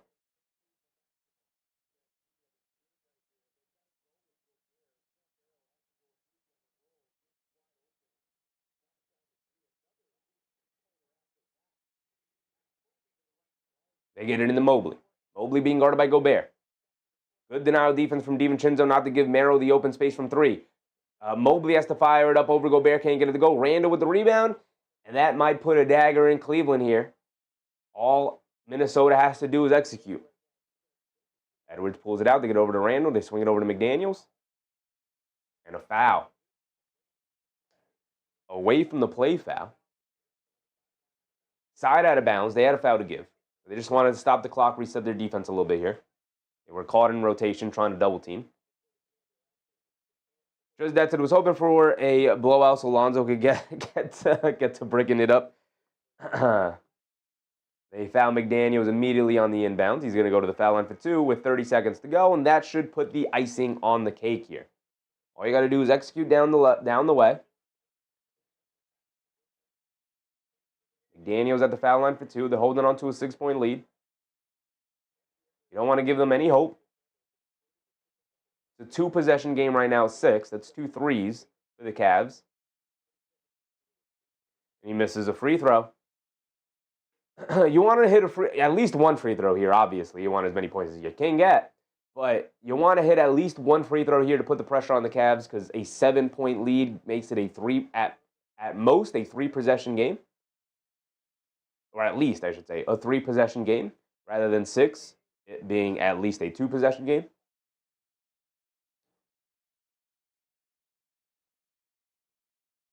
Jared Allen comes in to rebound.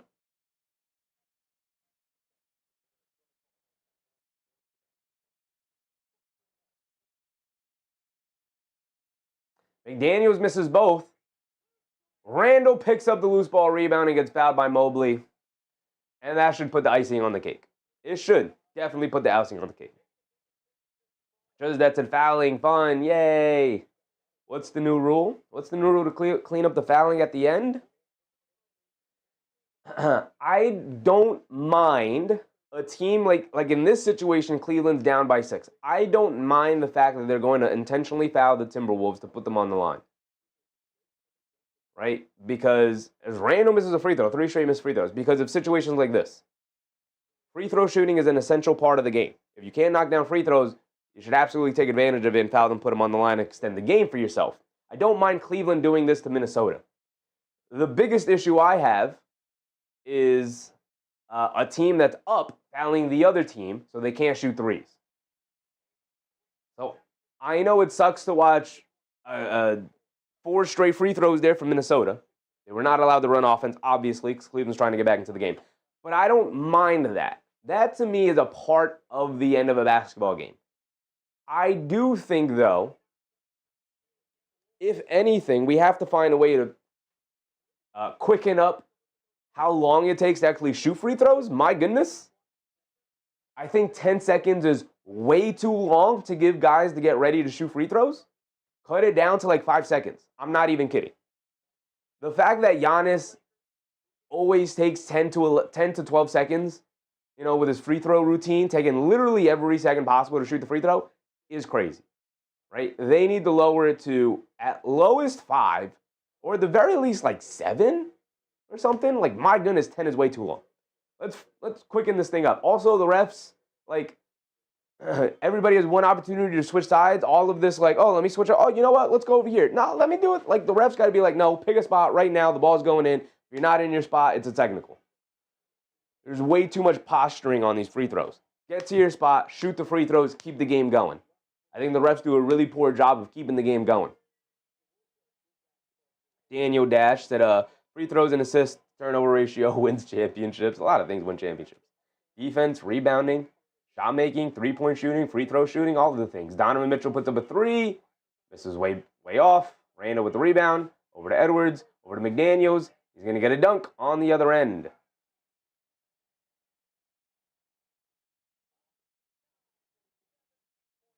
Randle missed both free throws, by the way.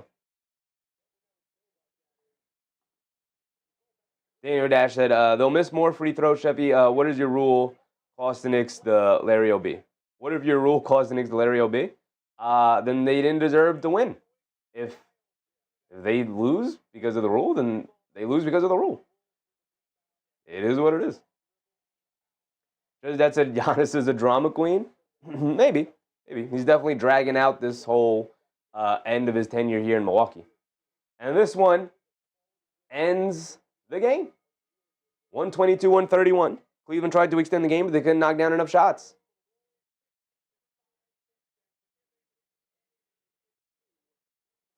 Thurston said, what kind of cake are you icing? Carrot cake?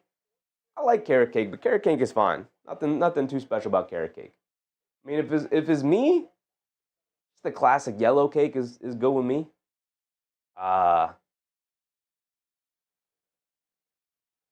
A tres leches cake, fire. Yeah, that's probably my favorite, tres leches cake, or maybe just like a chocolate cake, but really either like a regular, a regular yellow cake or a tres leches cake. That's where I'm going. Milwaukee got a new arena on the Giannis run. True. I mean, that's usually what happens when you have one of the best players in the league on your team. The money starts rolling in, so you might as well take advantage of it. Kay Hayes said Randle could have had a 30 ball. He could have. 28, he missed the 2 free throws at the end. Rudy, pretty solid game for Rudy. We'll look at the box scores real quick, and then we'll get up out of here. CEO King said, I finally hit while listening. Shout out to you, CEO King. Shout out to you, brother. Jared Allen with 11 and 10. Mobley with 19 and 4. Just not good enough. Zoom it in so you guys can see. Just not good enough for Mobley. 19 and 4. Can't have 4 rebounds, big dog. Come on.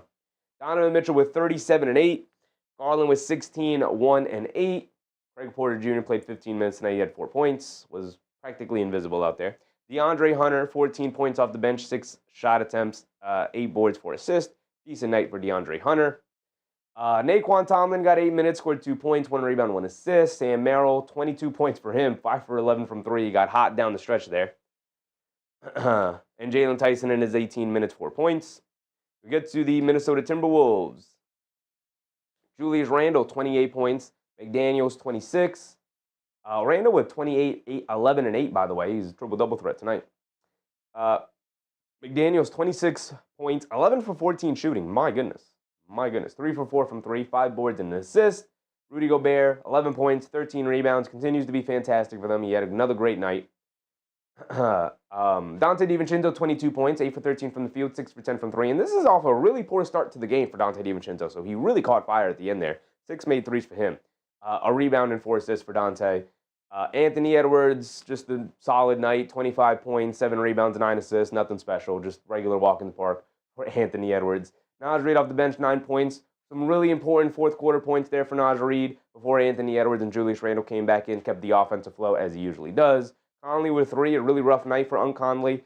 Jalen Clark with 5, he was okay in his 11 minutes, brought some energy. Highland, 2 points. He was fine, I guess.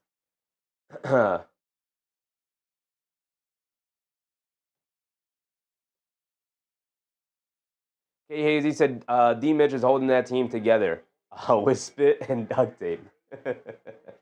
Yeah, not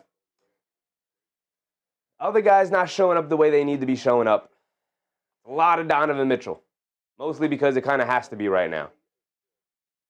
Allen, disappointing year. Mobley just not good enough. 19 points on 11 shot attempts is a really nice offensive game, but brother, they need some rebounding. And the defense has just not been all that impactful so far this year. And then Darius Garland, 16 and 8. That's fine, but like not good enough. Not good enough. Jason said, you're right, Sheffy. This flat kid doing his thing, playing the point tonight in Dallas. Got to admit, when I'm dead wrong, VJ can't compete with this. I mean, VJ, on any other year, VJ's Rookie of the Year. He just happens to be in the same class as Cooper Flagg, generational talent. I mean, we're going to be talking about, he's going to be, as he, not anytime soon, but as he gets older, he's going to be in MVP conversations. He's going to be a perennial All-NBA guy. He's going to be in conversation at one time at a certain point in his career. If he continues to the projection he's supposed to continue on, he'll be in conversation for best player in the NBA. He'll be there. He literally does it all, and he just turned 19. He already looks like, an older vet out there. He looks like he's been in the league for 4 or 5 years already. So is VJ, to be fair. But Cooper Flagg at 6'9", ball handling, the defense, you should not be a defender, the level of defender he is right now.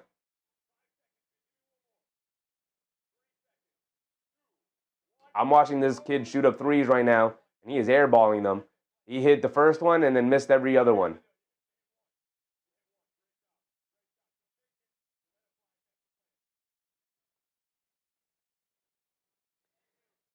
Just that said, I was the USN, so we partied, then stayed there, forgot the name of the place, but we stayed there for the potential scare. Funny.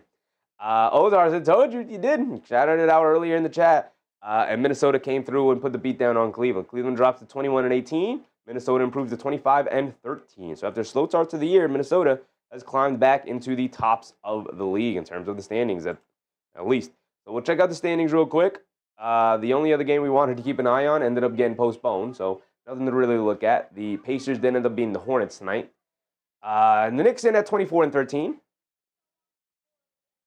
Boston's in at 23-13. The Minnesota Timberwolves are now up to 4th. They have technically passed the LA Lakers, although they have one more loss than them. And they're right behind Denver, San Antonio, and not, too far off of Thunder. They are 6 games behind, so they're not going to catch them, but not too far off of, making a run. They could potentially be a 2 seed. They still have half of the year to go, so they're there. Daniel Dash at Darius Garland is improving. Interesting as Lonzo Ball is only major roster change from the 6-7-15 Cavs. Con Knipple is Rookie of the Year. Worse vet rook than Dylan Harper. Con Knipple's great, and you could choose either him second or Edgecombe as second. It could go either way between the two of them. They're both phenomenal. Dylan Harper is solidly in 4th. Maybe Derek Queen 5th. There's just too many good rookies. Too many good rookies. Nobody's really competing on the level of Cooper Flagg right now, though. Daniel Dash said, who's airballing threes? They had a fan come out and do one of those competitions, the 3-point shooting competitions, and he made his first 3-point attempt for $100, and then it was $200, $300, and then he wins a car or something like that, or $200, $300, $500, he wins a car. So he had to make more shots. He only made one, and then was tossing up air balls after that one. So I think the nerves got the best of him. But that's going to wrap it up, y'all. Appreciate you guys for hanging out with us tonight. We watched a pretty interesting game between the Cavs and the Timberwolves. We do get Knicks in Phoenix tomorrow. A little bit of a later start time, 9 o'clock tip-off time, so we'll be live at 8:30. Be prepared for that. Should be fun. We're out on the West Coast now, so expect some later games. We do have a Sunday game at 6 p.m., though, so there's that. We'll probably won't do a Saturday game because we have the Sunday game going on. But we'll see. We will adjust if we have to. But thank you guys for hanging out with me here tonight. Thank you guys for joining. Shout out to all of the channel members, as usual. Our latest channel member, the Fleas. Appreciate you, big dog, if you're in here tonight. Thank you guys for hanging out with me yet again. We will do it all over tomorrow. Tomorrow, we get to the main event. The New York Knicks should be a fun game against the Phoenix Suns. Phoenix Suns are playing very well. They're playing very good. Hopefully, the Knicks can continue their momentum that they built up against the Los Angeles Clippers. With that being said, I appreciate you guys. Justice's dad, Durston, K. Hazy, Daniel Dash. Appreciate you guys. Kinohara, everybody else in the chat. Thank you guys for hanging out with me here tonight. Remember to brush your teeth before bed. Stay hydrated, and I'll catch you on the next one. Good night, everybody. Bye.